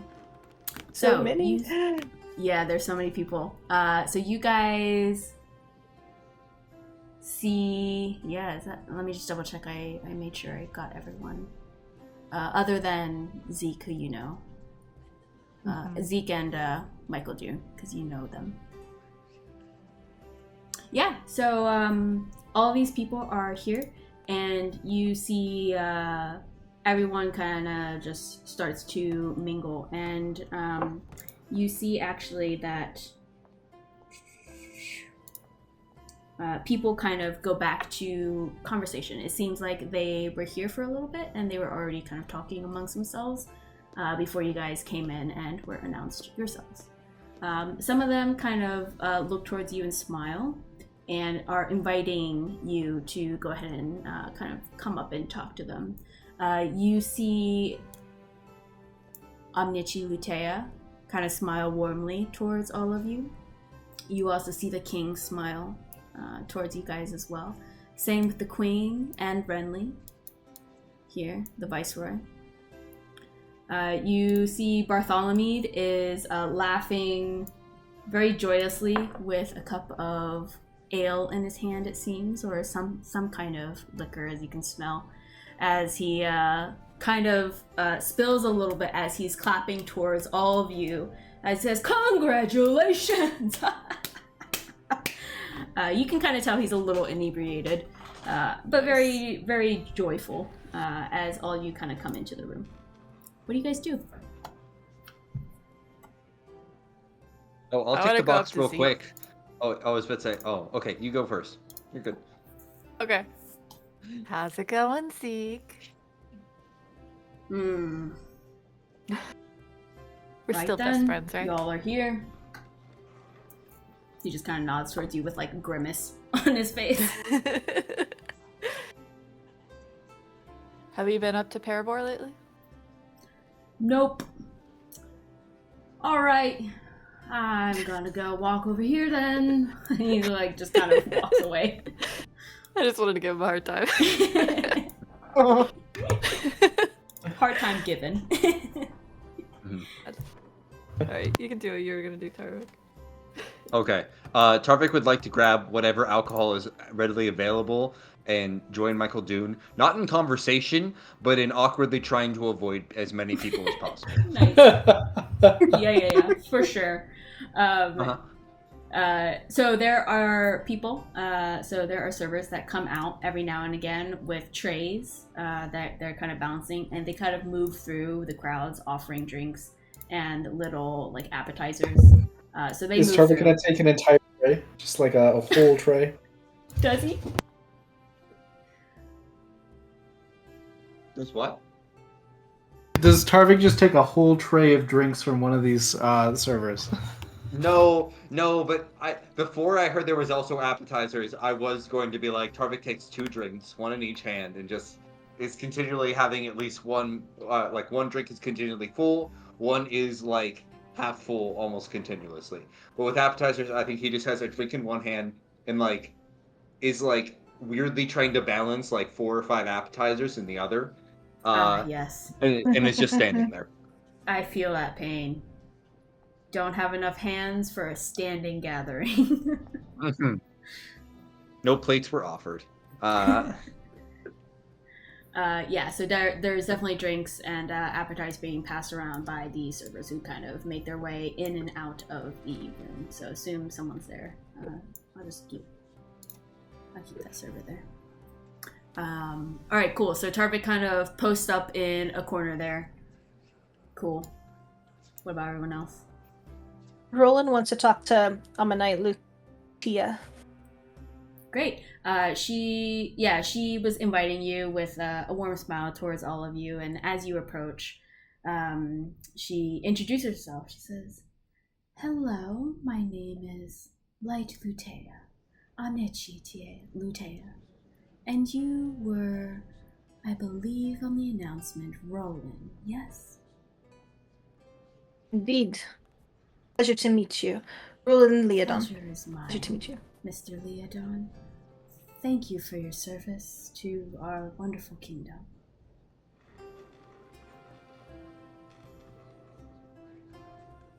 I guess I'll just engage her with small. Thank you. I just want to engage her with small talk, and I don't know, see if she wants to tell him anything. I don't know. May I ask, what did you assist Governor Greer with? Colonel Seagarden asked us to travel to Vermeyen to investigate and investigate the mines. Ah, yes, the second part of the announcement, assisting with securing Vermeyen. Then you must be strong. Though no offense intended, it may seem as though wielding swords may not be your particular interest. Could you perhaps be magical? Indeed. And Elvin, I see. Very, what's the word I'm looking for? Cliche? Very apt. Cliche, that's hilarious. Very apt for an elf. Self-burn. You have lots of underlying potential. How are your Indeed. studies? And she'll kind of engage with you. Anybody else doing anything in particular or wanting to speak to someone in particular? Rita's just gonna go up to the king. Cool. Nice. Here for Rita. Yeah. Do it. And she'll just approach, and she'll see his warm smile and decide that that's an invitation, and she'll approach and she'll do like a little curtsy, and He'll give you a nod. hello, Your Grace. It's so wonderful to meet you. Thank you for your palace is wonderful. You see the man next to you kind of gives you a soft, or goes in and leans softly towards you and whispers to you, you address him, my king. Oh, it's my king. Do you like my king, or do you like anything else? And you see the king just kind of gives you like a very joyful laugh. No, nothing else. My king is fine. Thank you. And okay, my king. You forgive me. Your name? Rita. Rita, yes. Thank you and Death's Witness for your service to my kingdom. Having the Platinum Mines up is quite important for our upcoming war. Did you know that when we were on our way over here, there was like a herald who was reading like headlines, and he was yelling about who will be like the next like sovereign of the city? You can see he gets a little bit uncomfortable, and then just kind of smiles towards you, as do the Viceroy and the Queen. They kind of shift a little bit. Go ahead and make a insight check. Am I about to die? We just start off with like the most controversial thing. I think I pressed it. I'm gonna try again if it doesn't go through. Okay, it might go through twice. I don't know. Dirty 20, very good. You see the king is kind of flush a little bit and embarrassed. Same with the Viceroy. His cheeks go pink as well. And you see the Queen's face is more annoyed and kind of irritated. As the king just kind of smiles very politely. And he kind of catches in his throat before he kind of clears it. Oh, I believe those are just rumors. But it's very nice that you are listening to the news and the heartbeat of our city here in Duros. That's what we need of our citizens. We need everyone to keep their ears open for anything that might be unusual. As you may know, things are quite turbulent right now with the impending war, but... Yeah, I heard that there are dwarfs in the city from Bernolder. They just snuck in.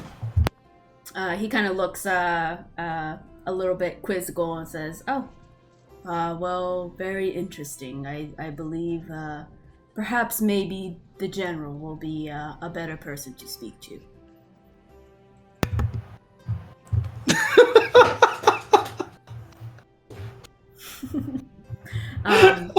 While this is happening, Tarvik, you have a pretty high passive, so you are hearing a lot of things that are happening. First of all, right before Rita came up to the king, the queen actually kind of made her way a little bit over towards Mr. Michael Dune, and very politely, with like a kind smile, just kind of like, "Good evening, Mr. Michael Dune. how are you enjoying this evening?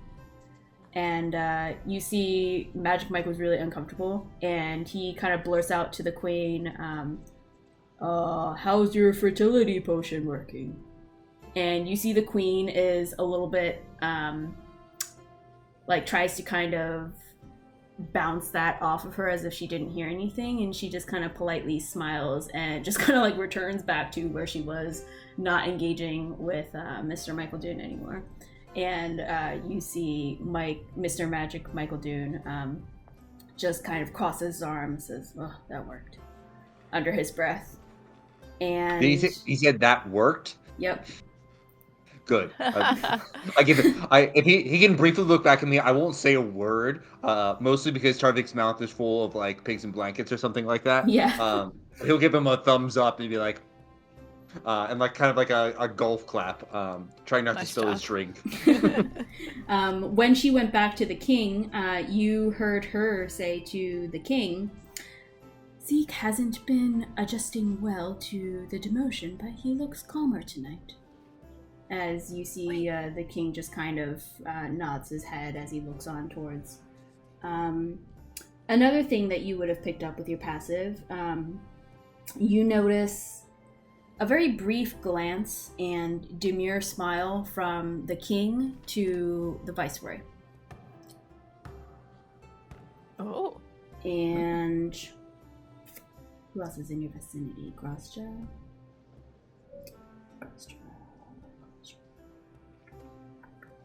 Give me a second to let me find. There's definitely.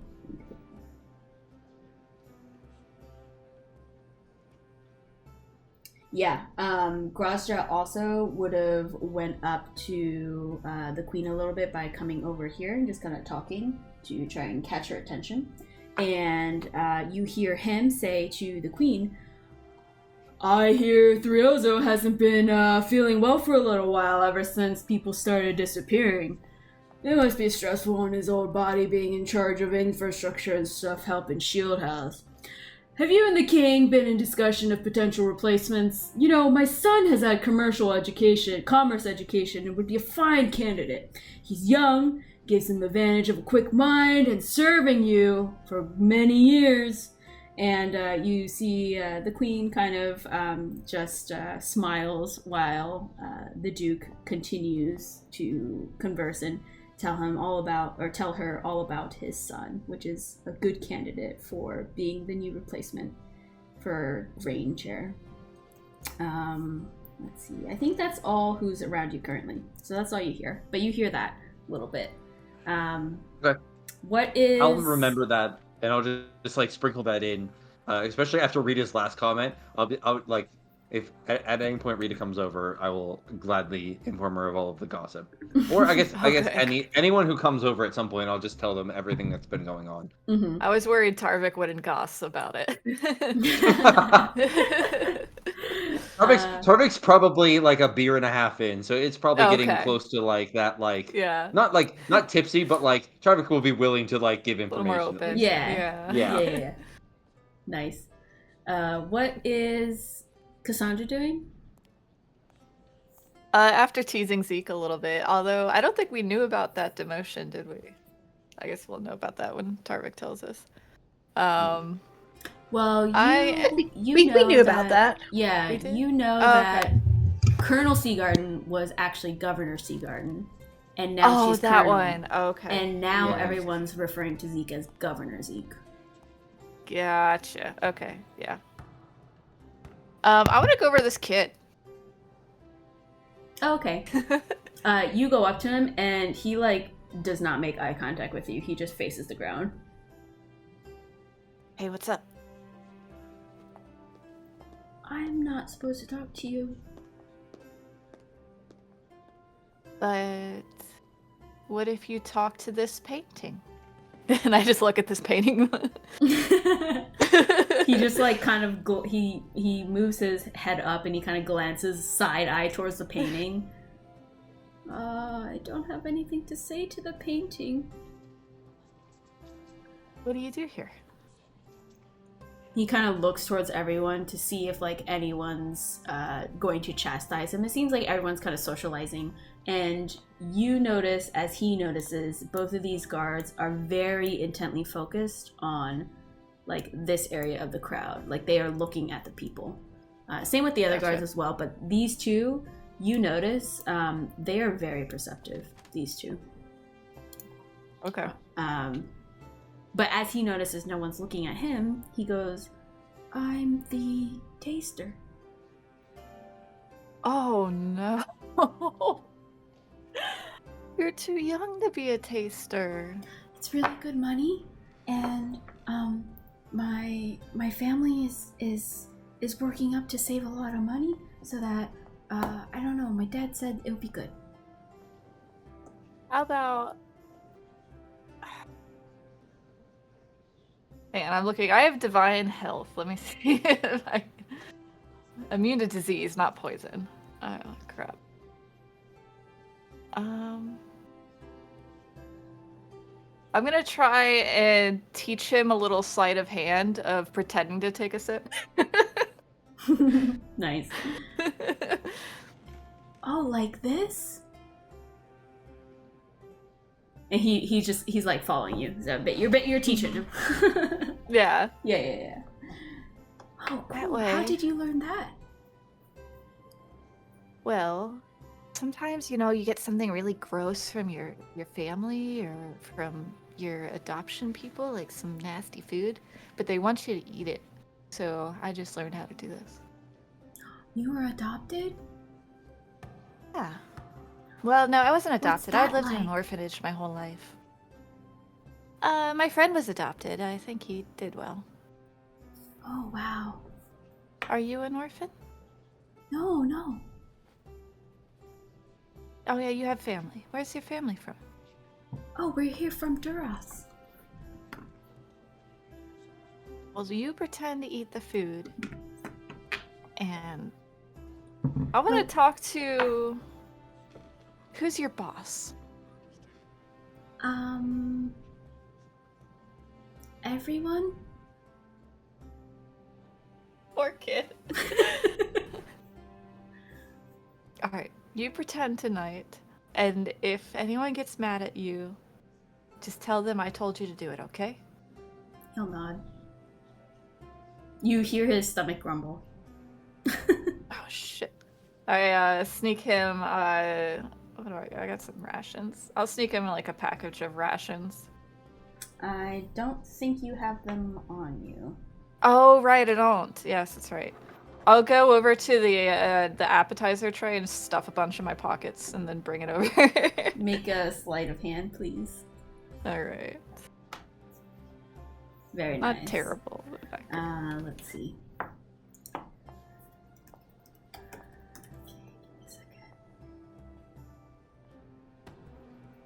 I'll try and pick from a few different appetizer trays, so it's not totally obvious. Yeah, for sure. I'll just spend the rest of the mingling session like sneaking him little bits. Nice. Actually, so you are able to take off the food of the trays, but as soon as you kind of go back towards, you're trying to cross the threshold of these guards here, both of them will stop you. Like, both of them kind of catch you the same time that you're trying to go back to him to give him the food. And they put their spears that they're kind of standing in front of your walking area, and they look towards you and they shake their head. But I just wanted to inspect the beautiful painting on that back wall. You can inspect from here. Please mingle. I look sad, and I pout and I walk away. The kid just kind of does like a mini wave. He's happy. Oh. He's just like, whatever. Yeah. As you are conversing, Rolen, you will also pick up some conversation as well. You like after your conversation with Light Lutea kind of fizzles. you hear some conversation. I'm not going to move these tokens because they're all kind of moving around and such, but you will hear a conversation from Light Lutea to General Denoth, and she'll say, Zeke wasn't very forthcoming about his true feelings on his demotion. Have you talked with him, General? And the General will respond, appreciate your insight, Meiji, but his feelings don't matter. We had the opportunity to prove himself and he wasted it. We all knew it was only a matter of time before Seagarden got tired of the charades and made a move. Even him. I'm sure he's made his peace with it. So you will pick up that conversation, as well as General Denoth eventually speaking with Master Fortwith, and again, that is Bartholomew Fortwith, who is the chair of Coinhouse. And the general will say to him, the drug epidemic is growing. I'm worried it's tied to Barnolder trying to weaken us. They consider us enemies. Dust and rock sound like calling cards for them. I will be requesting for more funds to investigate at the next court meeting and hope to count on your support. And then you'll also hear...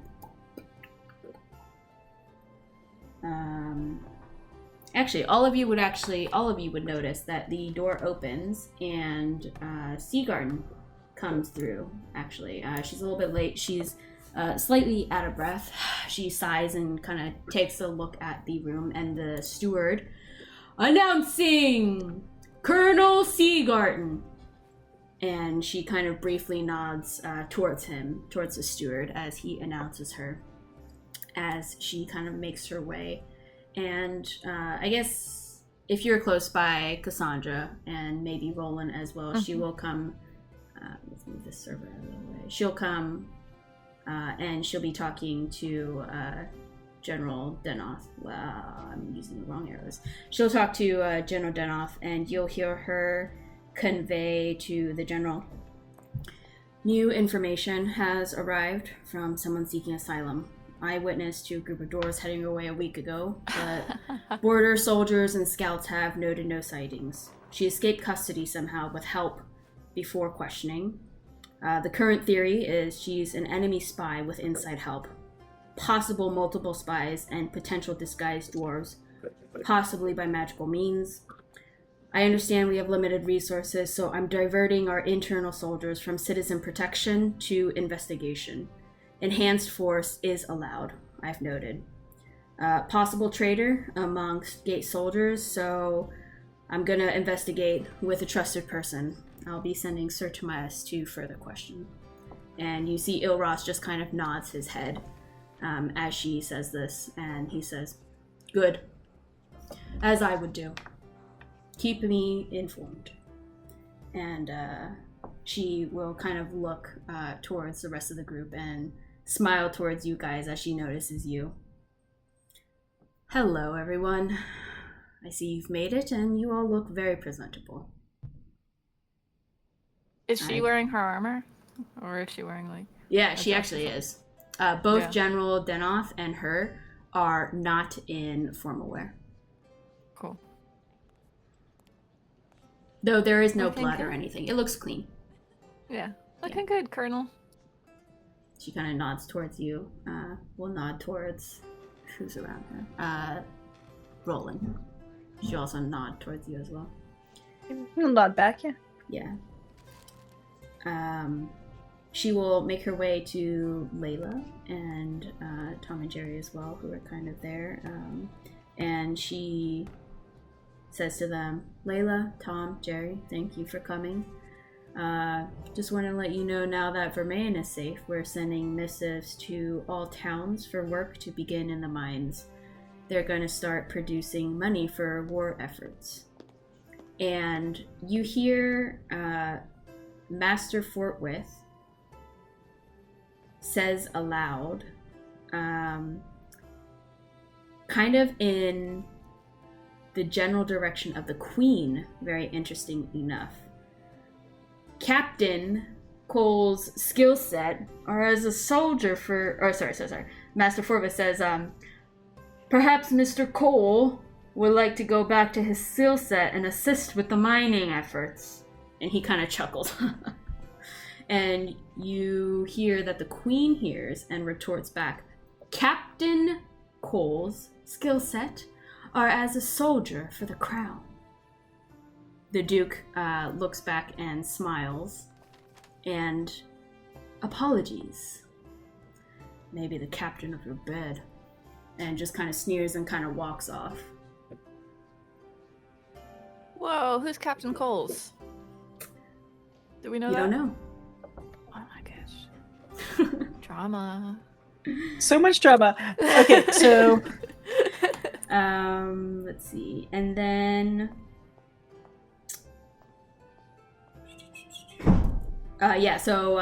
then Master Fortwith will walk over to Zeke as the Duke what's the last name? Duke Underdelver kind of walked away. And Master Fortwith, who kind of instigated the whole thing, will walk to Zeke and say, what's your take on these adventurers? And just kind of looks broadly towards you guys as he says to him, one of them saved you, I heard? And Zeke will reply to Master Fortwith and say, yeah, a group of 4. They saved me, but they don't like me, so not sure what their motives are. He just kind of shakes his head and kind of sneers in your guys' general direction, and then we'll just kind of be done with any mention of you and just kind of walk away from Master Fortwith. And he's just kind of left hanging and just kind of shrugs and continues to mingle. You also hear the Viceroy say to Zeke, the Viceroy will say, you know, I've heard there's rumor that Barnolder has spies operating in Skylark territory, no doubt being promised drugs or money. The royal house seems weak. What are your thoughts, Zeke? And Zeke will nonchalantly, kind of very disengaged, goes, yeah, seems like the people in charge aren't handling things, but I've been booted out of important talks, so not my problem. And just kind of shrugs and just kind of leaves things at that as the Viceroy just kind of gives him a look of almost disdain and then just kind of walk away from Zeke. Let's see. What other things might you guys hear?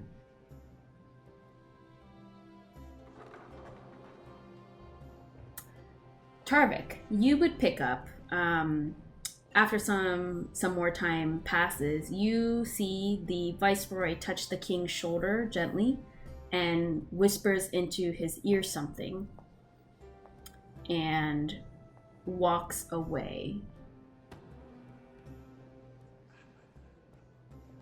Rolen, you, with your passive, would see that as well, and from your vantage point, you can actually see the king's face. And you see the king smiles as the Viceroy just kind of says, excuse me, and like moves his way out. We'll talk with the steward briefly and then leaves. And then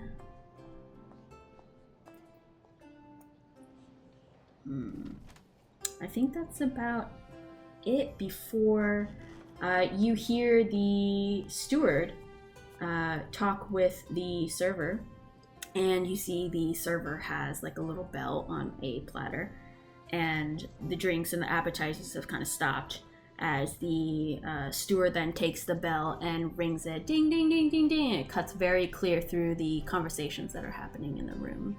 As first of all, let me ask, do you guys want any specific conversations? Are you going up to any specific people before we end?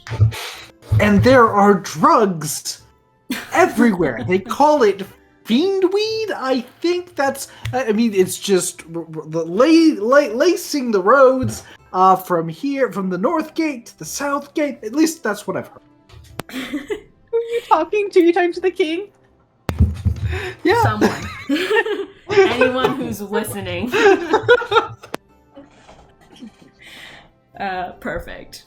And so you're kind of saying that, and the bell cuts very clear through all conversation as the steward announces, "We will be serving dinner soon. Please take your seats." And you see the steward kind of grabs all of your guys' attention, and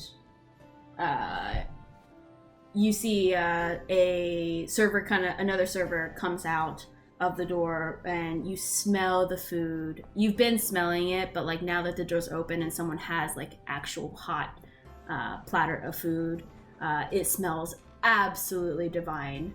And you notice that the food gets placed at the table at the front here, and the steward for you guys kind of motion for you guys to come over here in this direction. So follow the steward here, this direction. He takes all of you guys. He will actually specifically tell you guys where to sit. Yep, just put me wherever he tells me. Yeah, I was going to say, I'll let you grab.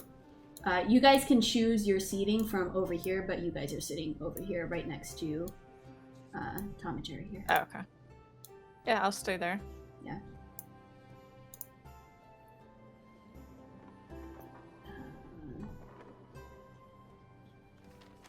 So It's a question. Yeah, I was going to say, oh, that's a tough choice. I guess Tarvik will have to take the end. Oh no.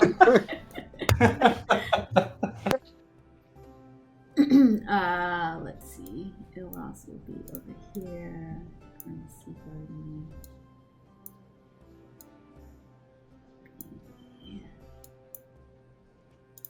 I'm just gonna whisper to Rolen and Rita. The king's employing a kid to be his taster. Kind of fucked up, right? Does seem a bit distasteful. Tarvik will just whisper. They'd have magic very to loudly. do that. Yeah. I have literal magic to stop that from happening. Like, you know. All right, you keep an eye on that kid, okay? All right. And then I'll just whisper every single thing I heard to Roland, and say, "Go ahead and pass telephone it down." Yeah. Yeah, you telephone it down the line. Yeah. I will will also share Let's all play of a the game of things I heard. telephone. Make a perception check. Oh. Yeah. Line by I was line. going to say. Roland, make a perception check. Yeah. Okay, hand. Wait, what were you gonna say, Tarvik? I was gonna say, me recounting it is gonna be really bad. So yeah, rolls are better. All right, you hear it very clearly. Actually, recounting. Do you want to roll, Tarvik? Yeah, I guess. What do you want me to roll?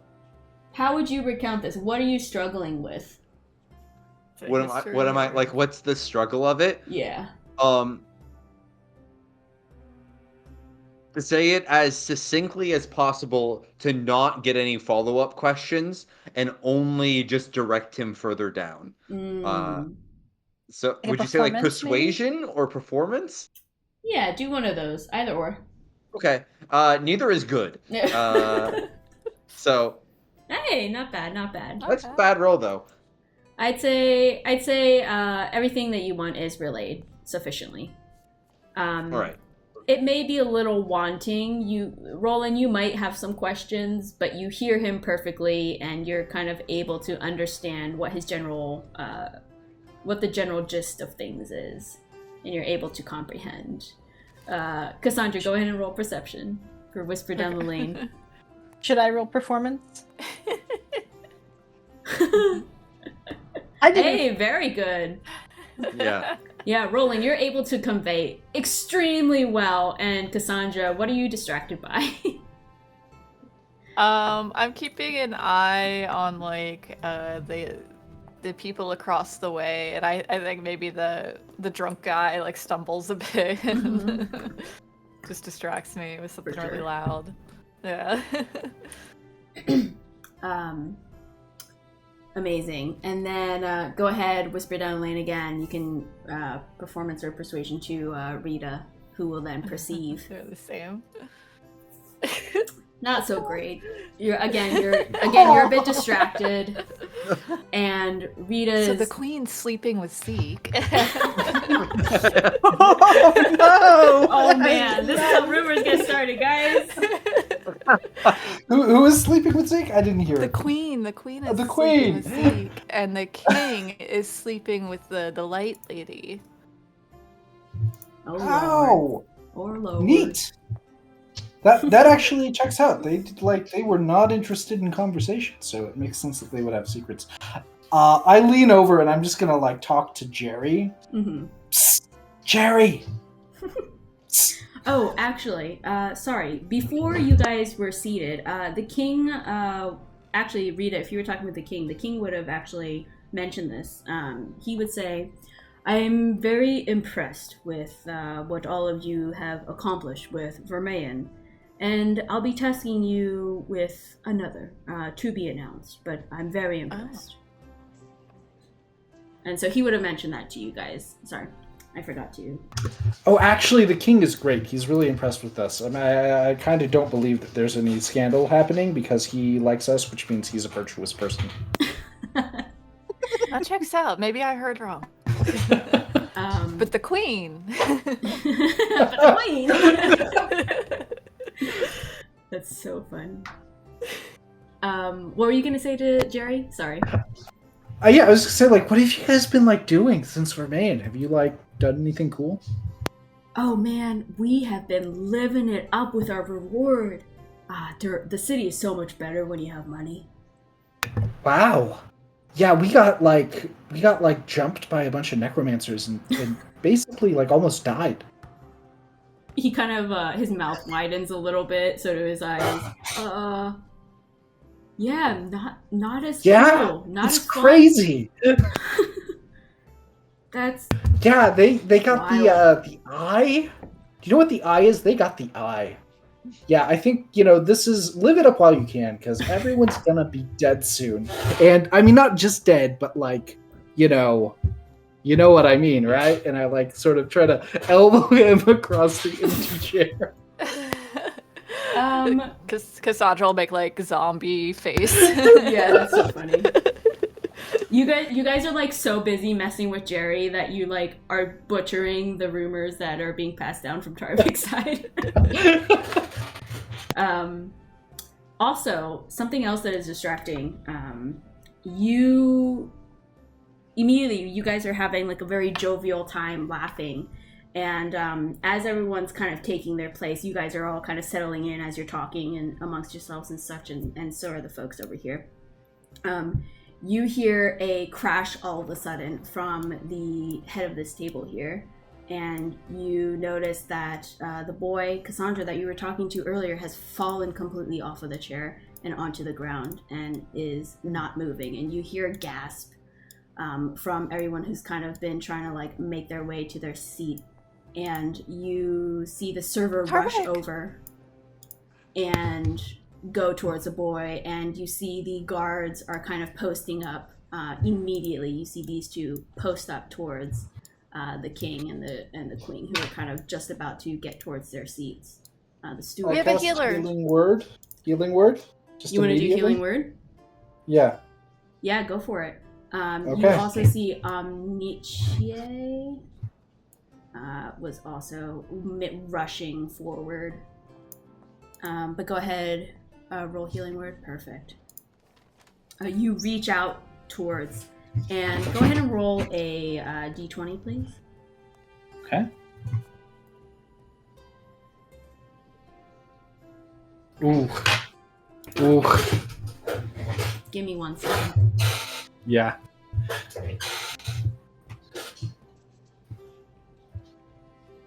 Can I use my lay hands to cleanse? Yep, you can. I think you have to spend five, and you can do it. You need to be closer. Yeah, can I, well, if the healing word doesn't work, I'll dash. What level did you cast healing word at? 1? Yes, first level. Okay. you notice that your healing word reaches the boy, and you hear the boy gasp a breath, and you find yourself covered in these purple swirls. Your entire body seems to be covered, even your face and your hair. It's almost like a overlay. Seems to be like wrapping you and enveloping you. You don't feel anything, but you physically notice that of yourself as kind of like you take a look at yourself, and you guys as well. You notice that Rita is covered in purple, these purple swirls. As the boy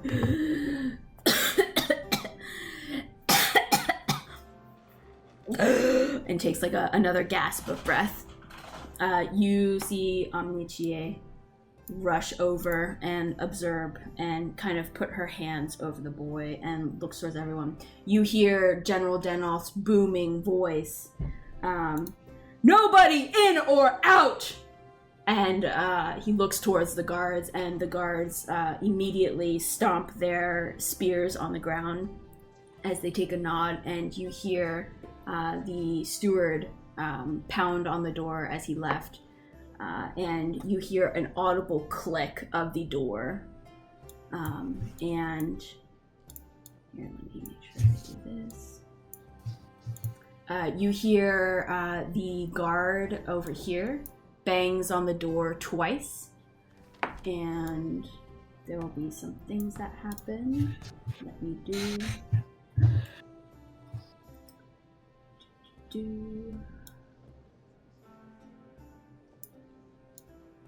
And let's go back into the room. Omnichie will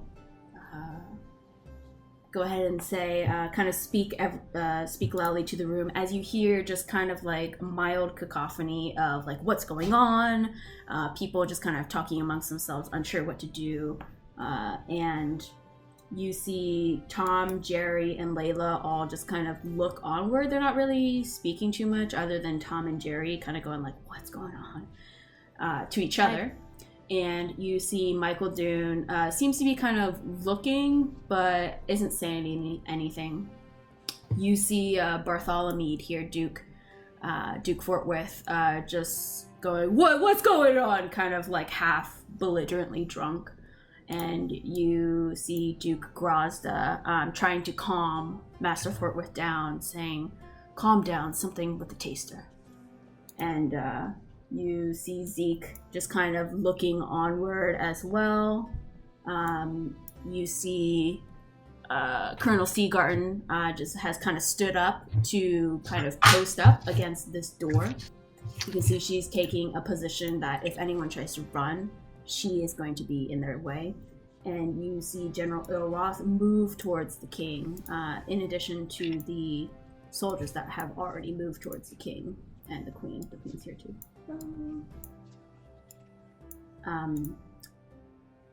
You would pick up on this even in the midst of the chaos, Tarvik, because of your passive. You notice that even though this guard was on this side, he immediately goes towards the queen.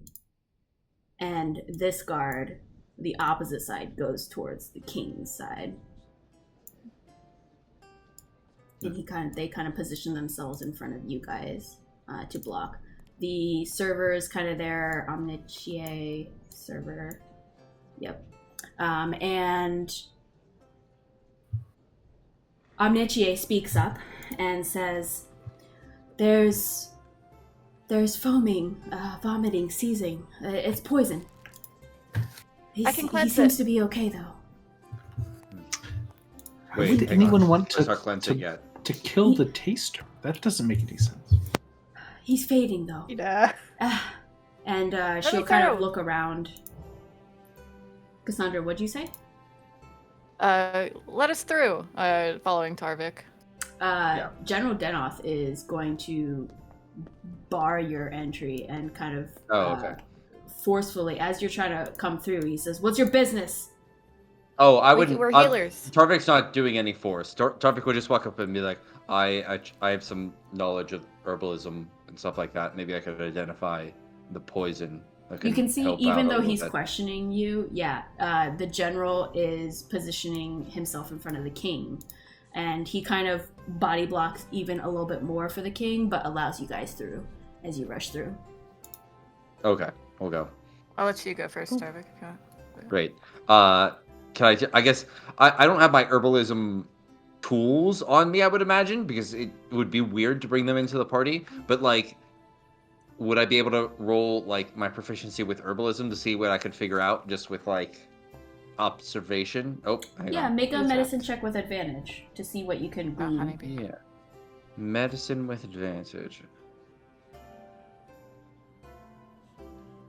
Nice. Yeah, Okay. you're able to glean absolutely that this is poisoning, and you actually notice that there is... Oh, okay. One of us got disconnected.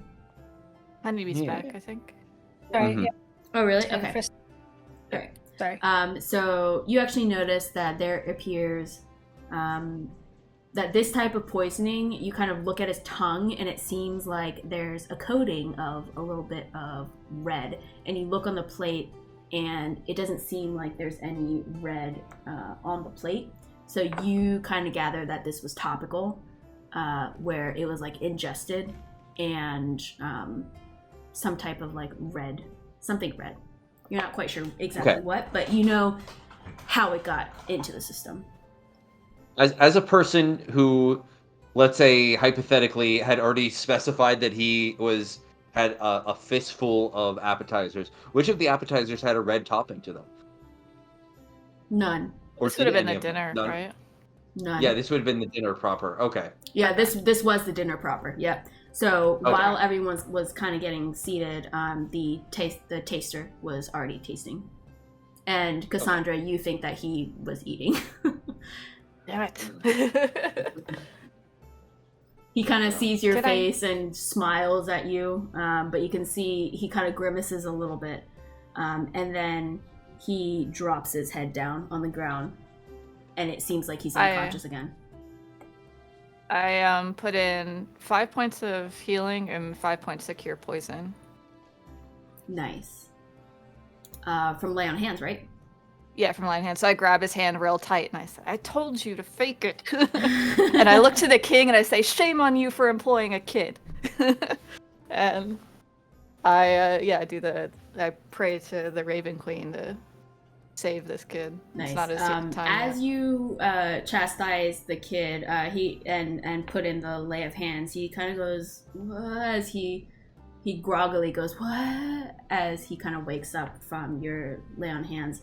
As you chastise the king, you notice that the guard closest to you grabs you very roughly and slams you into the ground, and will go ahead and pin you. And do you want to resist? The kid looks okay. The kid is kind of waking up groggily. What? As you're like yelling Alright, at yeah. him. I won't resist then. All right, Yeah. so no contest here. He slams you into the ground and he will keep you pinned. And he says, "Watch your mouth! You're speaking to the king!" In the chaos, nobody says anything, but he keeps you down pinned as the boy kind of looks up a little bit dazed as he's trying to figure out. There's a lot of noise going on around him, a little bit confused. But he looks up, his color is back to his skin. He's not pale anymore. There's no foaming. There's the vomit on the floor, but he himself has stopped vomiting and foaming and seizing as well. And as he kind of gets upright, he kind of looks towards the chaos. What's going on? You see Amneche soothes him in a very calm voice and just kind of rubs his head. "It's okay. You just fell down. You weren't feeling a little bit well. So we were all worried and we came here." And you can tell she's like eliciting a very soothing response because you can see him kind of relaxing a little bit as he's looking into her eyes. And you can tell he's kind of enamored by her beauty. And she's very warmly smiling at him and kind of rubbing his back a little bit.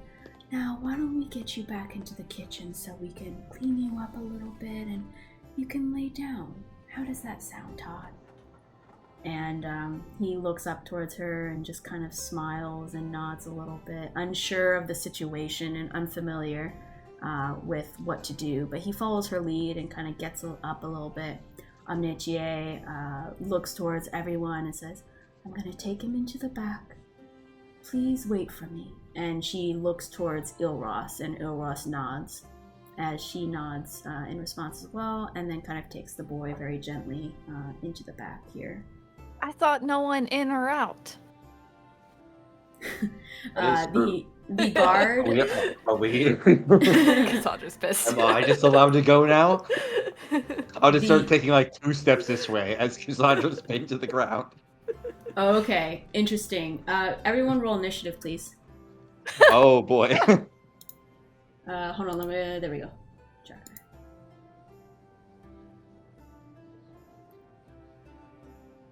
It's bad that we're gonna have to burn down 2 buildings in one day, but you know it's gonna be fine.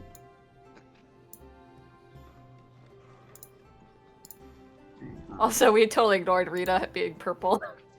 Yeah. It's just like, look at me, this is so cool. Unsure how to handle that. Moving on. Yeah. Oh, actually, let's take a quick 5. So Okay. it's 09 right now, so let's come back at 15. One more break before we... Okay. All right. Okay. Oh, shoot, I didn't roll initiative, sorry. Gosh darn it. Let's see. What token? We got 3 that 12s. is. Oh, that's interesting. Let's go 12 gang. Yeah. And a Tarvik. Hey, it's everyone who didn't try to leave the group. Mm-hmm. Do guards. Add. I'm trying to be good. I'm just mouthing off.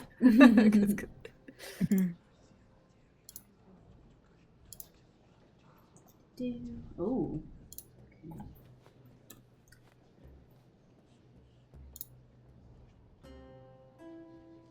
Okay. Let's see. First guard. This guard sees you're walking that way, so he's going to move. Action. Movement. He sees the other one is preoccupied, so he's stepping in, he's running in. Colonel Seagarden and General Denoth are not looking at you, but he wants you to stay in this room. He's like, you! Stay in this room! As he's like running towards you. And the guard who's on you right now, Cassandra, will... You said, what was it that you said? It was something. I was like, why can they leave? I thought no one in or out.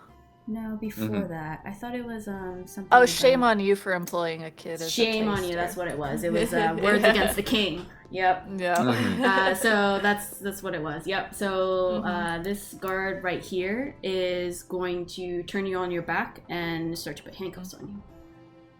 All right. The other guards are posted up as they are. This one will take a step forward. The other one, they're not doing anything. They would go over here.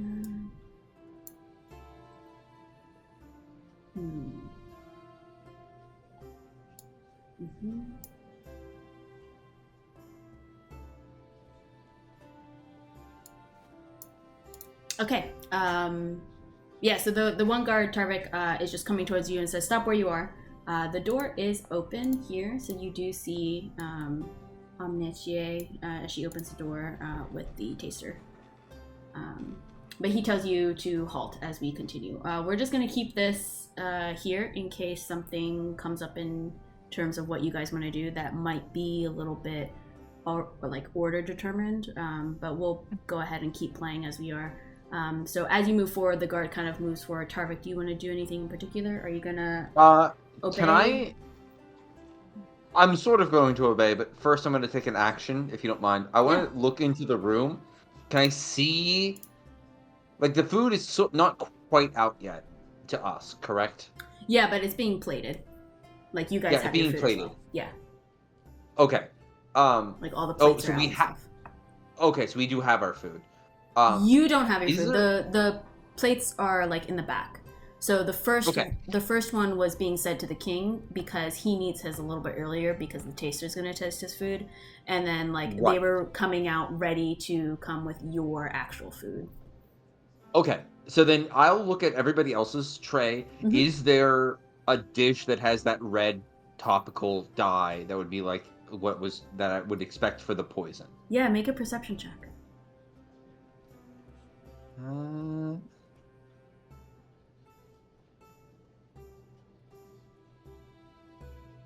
I wouldn't have advantage on that, unfortunately, so it would just be that 17. Okay, 17, you don't see the redness.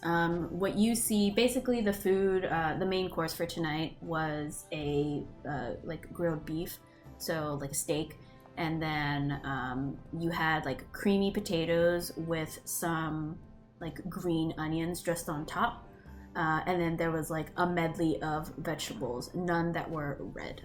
It was like greens, creamy whites, orange, orange, for the vegetable medley. So nothing red. Okay, so nothing. It seems like everybody else's food is fine. It was just the king's that had anything on it, based on my. So looking. You didn't notice the red on the plate. You noticed the red in the kid's mouth. Oh, okay. So So it, like hidden whatever in the we food? ate caused it. Okay. Whatever he ate caused it. Yeah. All right.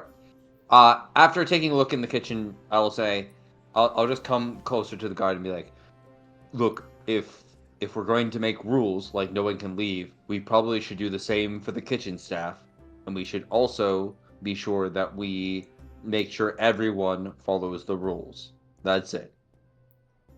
And I'll calmly and collectively, assuming that he'll let me, begin walking back this way. Yeah, he'll let you walk as you go towards a non-door, and he doesn't acknowledge anything that you said, but he looks towards the. Oh my God! Why am I forgetting his name? Ilros. He'll look towards General Ilros, and General Ilros will respond to you. Yes, everyone should obey the rules. However, trusted personnel. And he looks towards Amnetier. And Amnetier is actually in the kitchen, and you can kind of hear her through the open door. She didn't close it. She's saying, Undercook, could you please just help Todd here?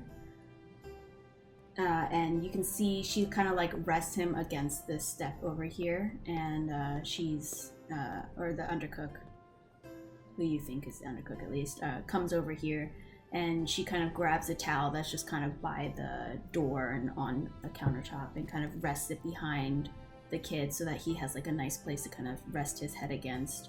And she kind of actually stays at the door as she looks towards the general. So with your passive, I think you kind of get from the glance that they already were thinking the same thing as you with kitchen staff. And she used her opportunity to not only take care of the kid, but also to monitor the staff who are in there. That works. It was like a knowing glance between them two, who are kind of trying to keep things cool without like looking like they're trying to find a culprit. But it seems like they are already trying to like triage the situation. Neat. I probably have to step over Cassandra, who's being Yeah. yeah. But I will do that in this case. Yeah, as you move back towards as you move back, the guard will also kind of move back to guard this staircase that appears to be an exit as well. This server is over here. He's kind of in the corner. He doesn't know what to do with himself. He'll be over here. So he's not that way. So not this way. Over here. You hear the general speak up to Omnichie, and he goes, Omnichie, do you have any left? And she will say, yes, but only one, and I think everyone has to fit in a radius. He kind of nods and says, everyone in the center of the room, now! You'll see everyone just kind of like shuffling a little bit, like don't know what to expect. Everyone will kind of come in here. Do I get pulled in? Yeah, you get dragged in. Alright. Yeah. Can I, since Cassandra's probably being dragged next to me, I would like to just whisper very quietly to Cassandra, you know, the last time somebody tackled me, everybody in the room died, so, I am seeing how this plays out. We've learned since then. Yeah. Rolen, do a fireball. I have been thinking about it. How many can I get? You can get pretty much everyone. I'm guessing they have more Do you hit think the points king than the, has commoner statistics? yeah, let's He see. might. Let's find out how many more hit points the king has compared to Tom and Jerry. Let's do a comparison. Hilarious. I don't know. Michael doing a counter spell, you probably. Oh yeah. Wait. Michael Dune, do a fireball. You don't have to talk to any of us ever again. That's true. It solves all his problems. Yeah. Oh man, I just realized Introvert's something. dream. If Michael Dune's the bad guy, we left the poor owlbear with the wrong person. Yeah. Test subject Aw. owlbear. Or the right person. Yeah, maybe the owlbear kills him. Well, Yeah. no villain. The owlbear will avenge us. Yeah. Alright, let's see. I'm trying to bring up the measurement to do 15 center. Let's do linger, broadcast to others, snap to center. Okay. Omnichie is going to guide everyone to get everyone within this 15. Is it circle? Yeah, radius sphere. Cool. So everyone will try and squeeze in.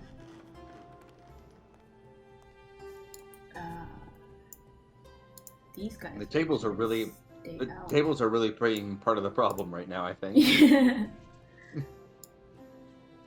She'll direct some of the bards to sit on the table. They happily comply. Mhm. We'll just put them over here. So the people who are not being included are the guards, and it appears the king and the queen Not yet. themselves. Okay, not yet. She'll ask the cooks as well to kind of squeeze in. She'll ask the undercook. You'll see. She'll guide the undercook out, and she'll kind of bring Tob, ask him to come back out here, even though she knows that he wants to rest. She'd like to make sure that he's okay and not alone, and he complies. And you can see he's being gently carried and supported by her. See, Colonel Seagarn kind of steps closer to Omnichie as well. And let's see, Omnichie kind of looks at the group, will ask the guards and Colonel Seagarn to step in as well. Seagarden will also comply, same with the guards. And she'll meekly look towards the queen as well and say, my queen, as she kind of leaves the request lingering. She dips her head in acknowledgement. She'll also kind of push in. General will say, my king, I can also be a part if you would like. And the king kind of looks towards him and gives him a pat on the shoulder and looks him dead in the eye, the general, and says, "I trust you." And the general just kind of acknowledges, "Okay, as you wish, my king." The guards will also be asked, so they're gonna pretend they're in there. Pretend I drew the circle better. Everyone's kind of in this area, and you see Omniche will go ahead and something I think Tarvik, you might be familiar with Zone of Truth, right? Do you have that? Oh yeah. Yeah. So I have access to it. Yeah, you notice that she is casting Zone of Truth as she announces to the group, "I will be casting a spell here that will only require your truth. If you fail to answer, silence will be taken as affirmation of the accusation. We will simply be trying to figure out what has occurred here, and if anybody in this room was the perpetrator. Your compliance is mandated and appreciated." And she will continue and finish casting Zone of Truth. You see General Denoth will actually kind of briefly go and knock on the door as you see the door open and there are guards posted. And he shouts the order, "Search everyone's belongings. Let me know of anything suspicious," as he closes the door and the interrogation now commences. You, Tarvik, notice the spell finish, and all of you will go ahead and make a charisma saving throw, please. Can I just choose to fail? Yeah, you can choose to fail. Absolutely. Yeah, I'll I'll choose choose to fail too. Okay. And I think part of the spell is as well, and I could be wrong about this because it's been a hot minute since I've cast a spell. You also know who succeeds and who fails on that spell. Yes. Correct? I believe so, yep. I can post it just in case, but yes. Would Tarvik advise Cassandra at all? Because she'll resist if so. If not. I think Tarvik would just be like, I don't see a reason why we should intentionally succeed. So really, honestly, I would say to Cassandra, especially if she looks like she's still struggling a little bit, Yeah. would just say, really the only one who would struggle at all would be one who would be guilty. Mm-hmm. So Okay. Alright, I will choose to succeed. Can Rolen try to convince Rita? I know she already rolled. Oh yeah, Rita You mean choose is to really excited to use her +8 Yeah, I choose charisma to saving fail. throw for the Okay. first time. Yeah. Okay, so you fight against it and you succeed. Let me just make this clear. Everyone failed, right? Except for Rita? yes. Okay. Yep. Okay, just want to make sure. Yeah, so Omnichi just kind of looks at everyone and nods, looks at their faces, kind of eyes them up and down, and she'll say, "Okay, thank you, everyone. I'd like to divide the group now." And she will ask everyone to kind of step to either the bottom or the top. Rita, can you step towards the top? The rest of you can step towards the bottom. Move your tokens behind the table, if you will.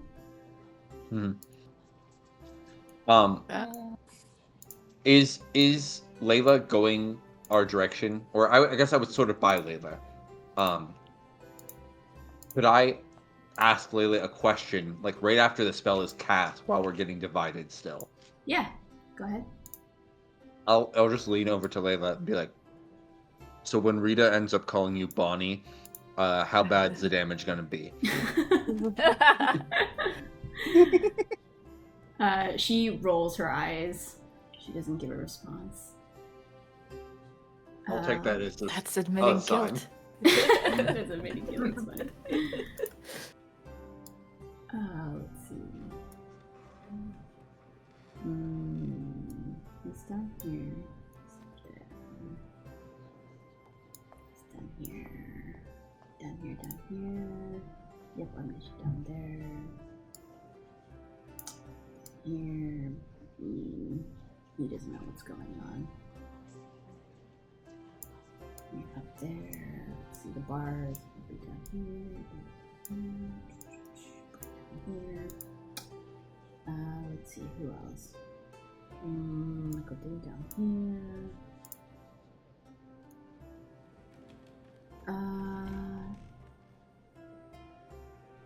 It was Jerry. Goes up here. This guy. Okay. So she asked the four of you. Actually, no. He's down here. The three of you. Where's Layla? Layla's down there. She pass? Yep. Mm-hmm.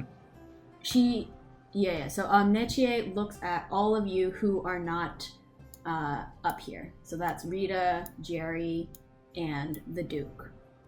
And Neche looks towards all of you, and she says, "If everyone can answer with a yes or a no." And Tarvik, you did mention your findings, right? Like you said it out loud. Yeah, to like help the investigation. Yeah, I would have. Yeah. Mm-hmm. So it seems like Omnichie and General Denoth are kind of leading this investigation of what's going on and who did what. And you can see Omnichie goes, "Yes, please answer with a yes or a no. All of you are expected to speak the truth, and I will ask you one by one so I may hear your answer clearly, so that we may hear your answer clearly. Did you poison? Or are you the perpetrator for the poison? Did you poison?" And she'll kind of repeat to each to get a clarifying answer. Cassandra, what do you answer? Nope. Tarvik, what do you answer? Nope. Rolen, what do you answer? No. And as she asks everyone else, they will all say no on this side. She kind of sighs a breath of relief. Very good. May I add a question? Yeah. That maybe we can add to this side? Simply another yes or no question. Do you know who the poisoner is? Wonderful question, Mr. Tarvik. Thank you, Mr. Daywind. Thank you very much. I will pose the question, and she will pose that question to each of you. What do you say? No. Nope. No. Perfect. Everyone else also says no. She seems to be another sigh of relief, and General Denoth also a sigh of relief. Everyone around you actually sighs a breath of relief. And she says, "Thank you all very much. Now, for the three of you," and she walks over with General Denoth, and you can see also that now... God, there's so many tokens. Colonel is also with them here. Were you going to say something, Rita? I was gonna ask Jerry why he did it. But I think Rita Ooh. I think Rita is taking in the severity of the Still purple. situation and is not trying Still to start a fight with. Yeah. So no, I'm not gonna do anything. She Very contemplates tempting, asking that question. Hilarious. Yeah. She looks towards all of you and says, "Since all of you either willfully or unwillfully decided to not fall under the zone of truth, in which you would be expected to speak only the truth, we have reason to suspect the three of you, and would like to hold you for further questioning when I am able to do this spell again tomorrow.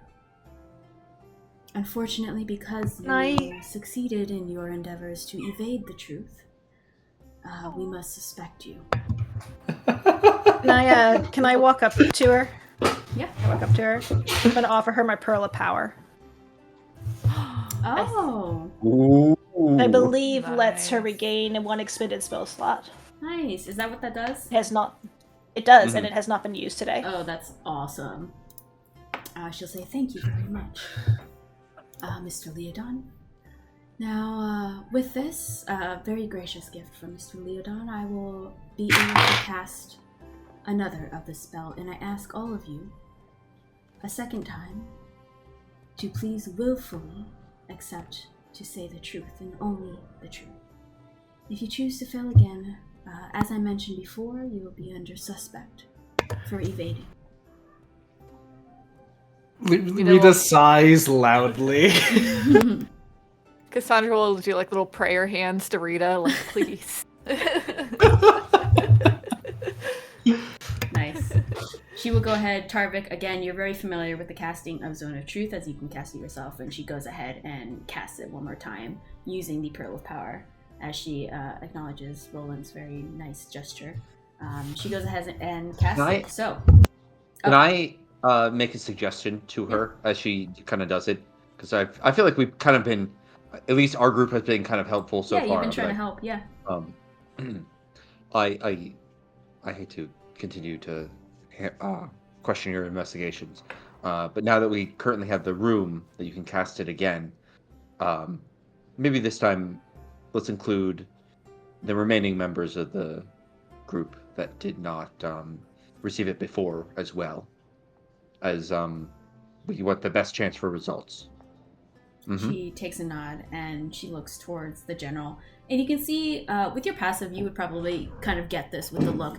Oh my god. She hesitates a little bit and takes a look at the general. You notice that it seems the general carries the most weight in the room.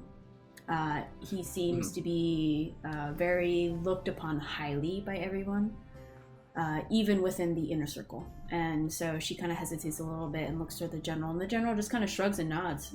He was willing in the beginning, he says, and he's still willing now. And she very hesitantly looks towards the king and says, would you be participating, my king? As she kind of demurely lowers her head a little bit. And the king says, of course. So everyone will also come in here. These are the people who did not... Did we get everyone from the kitchen too? Yeah, the kitchen was in the I first noticed round. there's a bunch. Mhm. Okay. All right. Cool. Omnichie also includes herself in this. And she'll say, I will also be at the epicenter of this, so that I may also be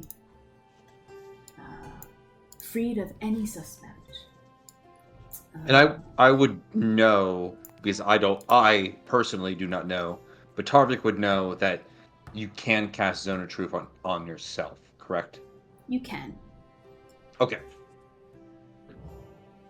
So, yeah, because it's just a radius. So is that everyone? That is everyone except for Taster Todd. Tarvik, you noticed that. Okay, I will keep that in mind. Wait, the taster we did not include? Yeah. Correct. Did we should not? include the He taster. He has been resting along the side. Can I we? feel like if we notice that, we Yeah, I should was definitely gonna say- include him. Yeah, I was gonna say if I do Tarvik notice it, I would notices be like, maybe one more. And this may help us in the understanding if we can get the best source of information, most honestly, from Taster Todd here. He kind of looks a little bit taken aback. Me? Unfortunately, if we're having the king do this, certainly we would like everyone to do this. Omnichie pops up. He's just a boy, and he was affected. There's Mhm. doppelgangers about. There are also, Are there? even if Cassandra is even- insistent. That's fair. That's fair. Even still, even if it doesn't yield answers from who poisoned, it would give the most honest recap of the events that led up to it. and that may help us as well. Understood. Would you mind coming here, please? And Amnetie kind of goes over and tries to gently guide him, and he looks a little confused. Is it gonna hurt? No, sweetie, no. No. And she tries to calm him down as he goes in a little bit haphazardly, kind of leaning on her a little bit for support, as Amnetie, like Lutea, will go ahead and cast. So, Rita, what do you do? I will fail, and I roll my eyes as she casts. Fantastic. Everyone will choose to fail. And so she kind of acknowledges, thank you everyone for your cooperation. I will ask the same questions I asked of the other group as well, and she'll ask the same questions. Rita, what are your answers to both? No and no. Okay. She will ask the king, and the king will reply both no, and she accepts his answer and nods. She asks the same to the general, accepts and nods. She then asks Jerry, who will also say no to both. And what is that line that disappeared? I was about to say, I was like, and then there was a streak. I accidentally drew a line. It appears. I'm sorry. Okay. And then there was a comic. Crashes into the buffet. Alright. She will then ask Duke Grazda Underdelver, who will also say no to the first question. And then also says no to the second question. Oh. She looks very hesitantly to the boy, who she didn't think of anything. She thought that she was going to get an answer from someone saying yes. She looks towards the boy with a little bit more wary in her eyes as she asks the first question, and he says no. She pauses and hesitates a bit. The tension in this room is palpable. Everyone is very silent, listening to the next words that come out, the question. And the boy says no. So he answers no to both as well. There's a collective sigh of relief in the room. And then a bit of confusion as... The Viceroy left. Oh, yeah. But also she didn't ask herself. But beforehand. Oh, she Yeah, didn't ask, she- she'll ask herself. She'll ask herself, and she Okay. replies no. All right, cool. Sorry. She All would right, have done that at the beginning to But discount herself. I would say the only person, and like I guess Tarvik would know this and could whisper this to Cassandra and Roland, who are on this side. The only person Mhm. that would know if the Viceroy actually was affected by it would be the Viceroy. So if the Viceroy was like wanted to like have multiple people involved in this, she would be the one who could kind of do it. Who would be? Wait, what? Wait, The Viceroy, because the Viceroy slept. everyone, everyone quote unquote failed it, but there's Oh, no you're difference the between. light. She's a light. You're trying to like. She's not the Viceroy. Oh, okay, never mind. I'm sorry. That's what I'm yeah, thinking of then. but that she could be Right, lying. yes. That's a good point. Yeah, Yeah. she could be lying. Yeah. Yeah, so Alright. the So light. I lost internet again. It shouldn't happen. I guess I switched to my phone hotspot. But Oh, okay. did I miss anything? Did everyone said failed no. appropriately and Yeah. said no? Yeah. Okay. Mm-hmm. No suspects yet, besides I feel maybe the light or the Viceroy. Yeah, maybe the light, I- but that's the only one that would have anything, and I'd have to wait until tomorrow to have any sort of proof from that. So Isn't this like we're very much focusing on people in this room? Someone could have poisoned it like hours ago from right? I mean, like I Could feel we like there's test the other that's food? snuck in. There could be Or- someone invisible. Yeah. There could be lots of things going on. Do you voice those suggestions out loud? Sure. All right. The general seems to be taking in those suggestions. Same with Omnichie and the others who seem to be the inner members. Same with Colonel Seagarden, and they seem to be ruminating a bit. And you hear a pounding on the door. Boom, boom, boom. And you see Colonel Seagarden will go ahead and go up to the door and answer with a nodding approval from General Denos. She looks for approval first, as General Denos goes ahead and gives her approval to open the door. She opens. You see one of the guards will kind of step a little bit partially through with a backpack. And he has with a like cloth of some sorts holding out this item.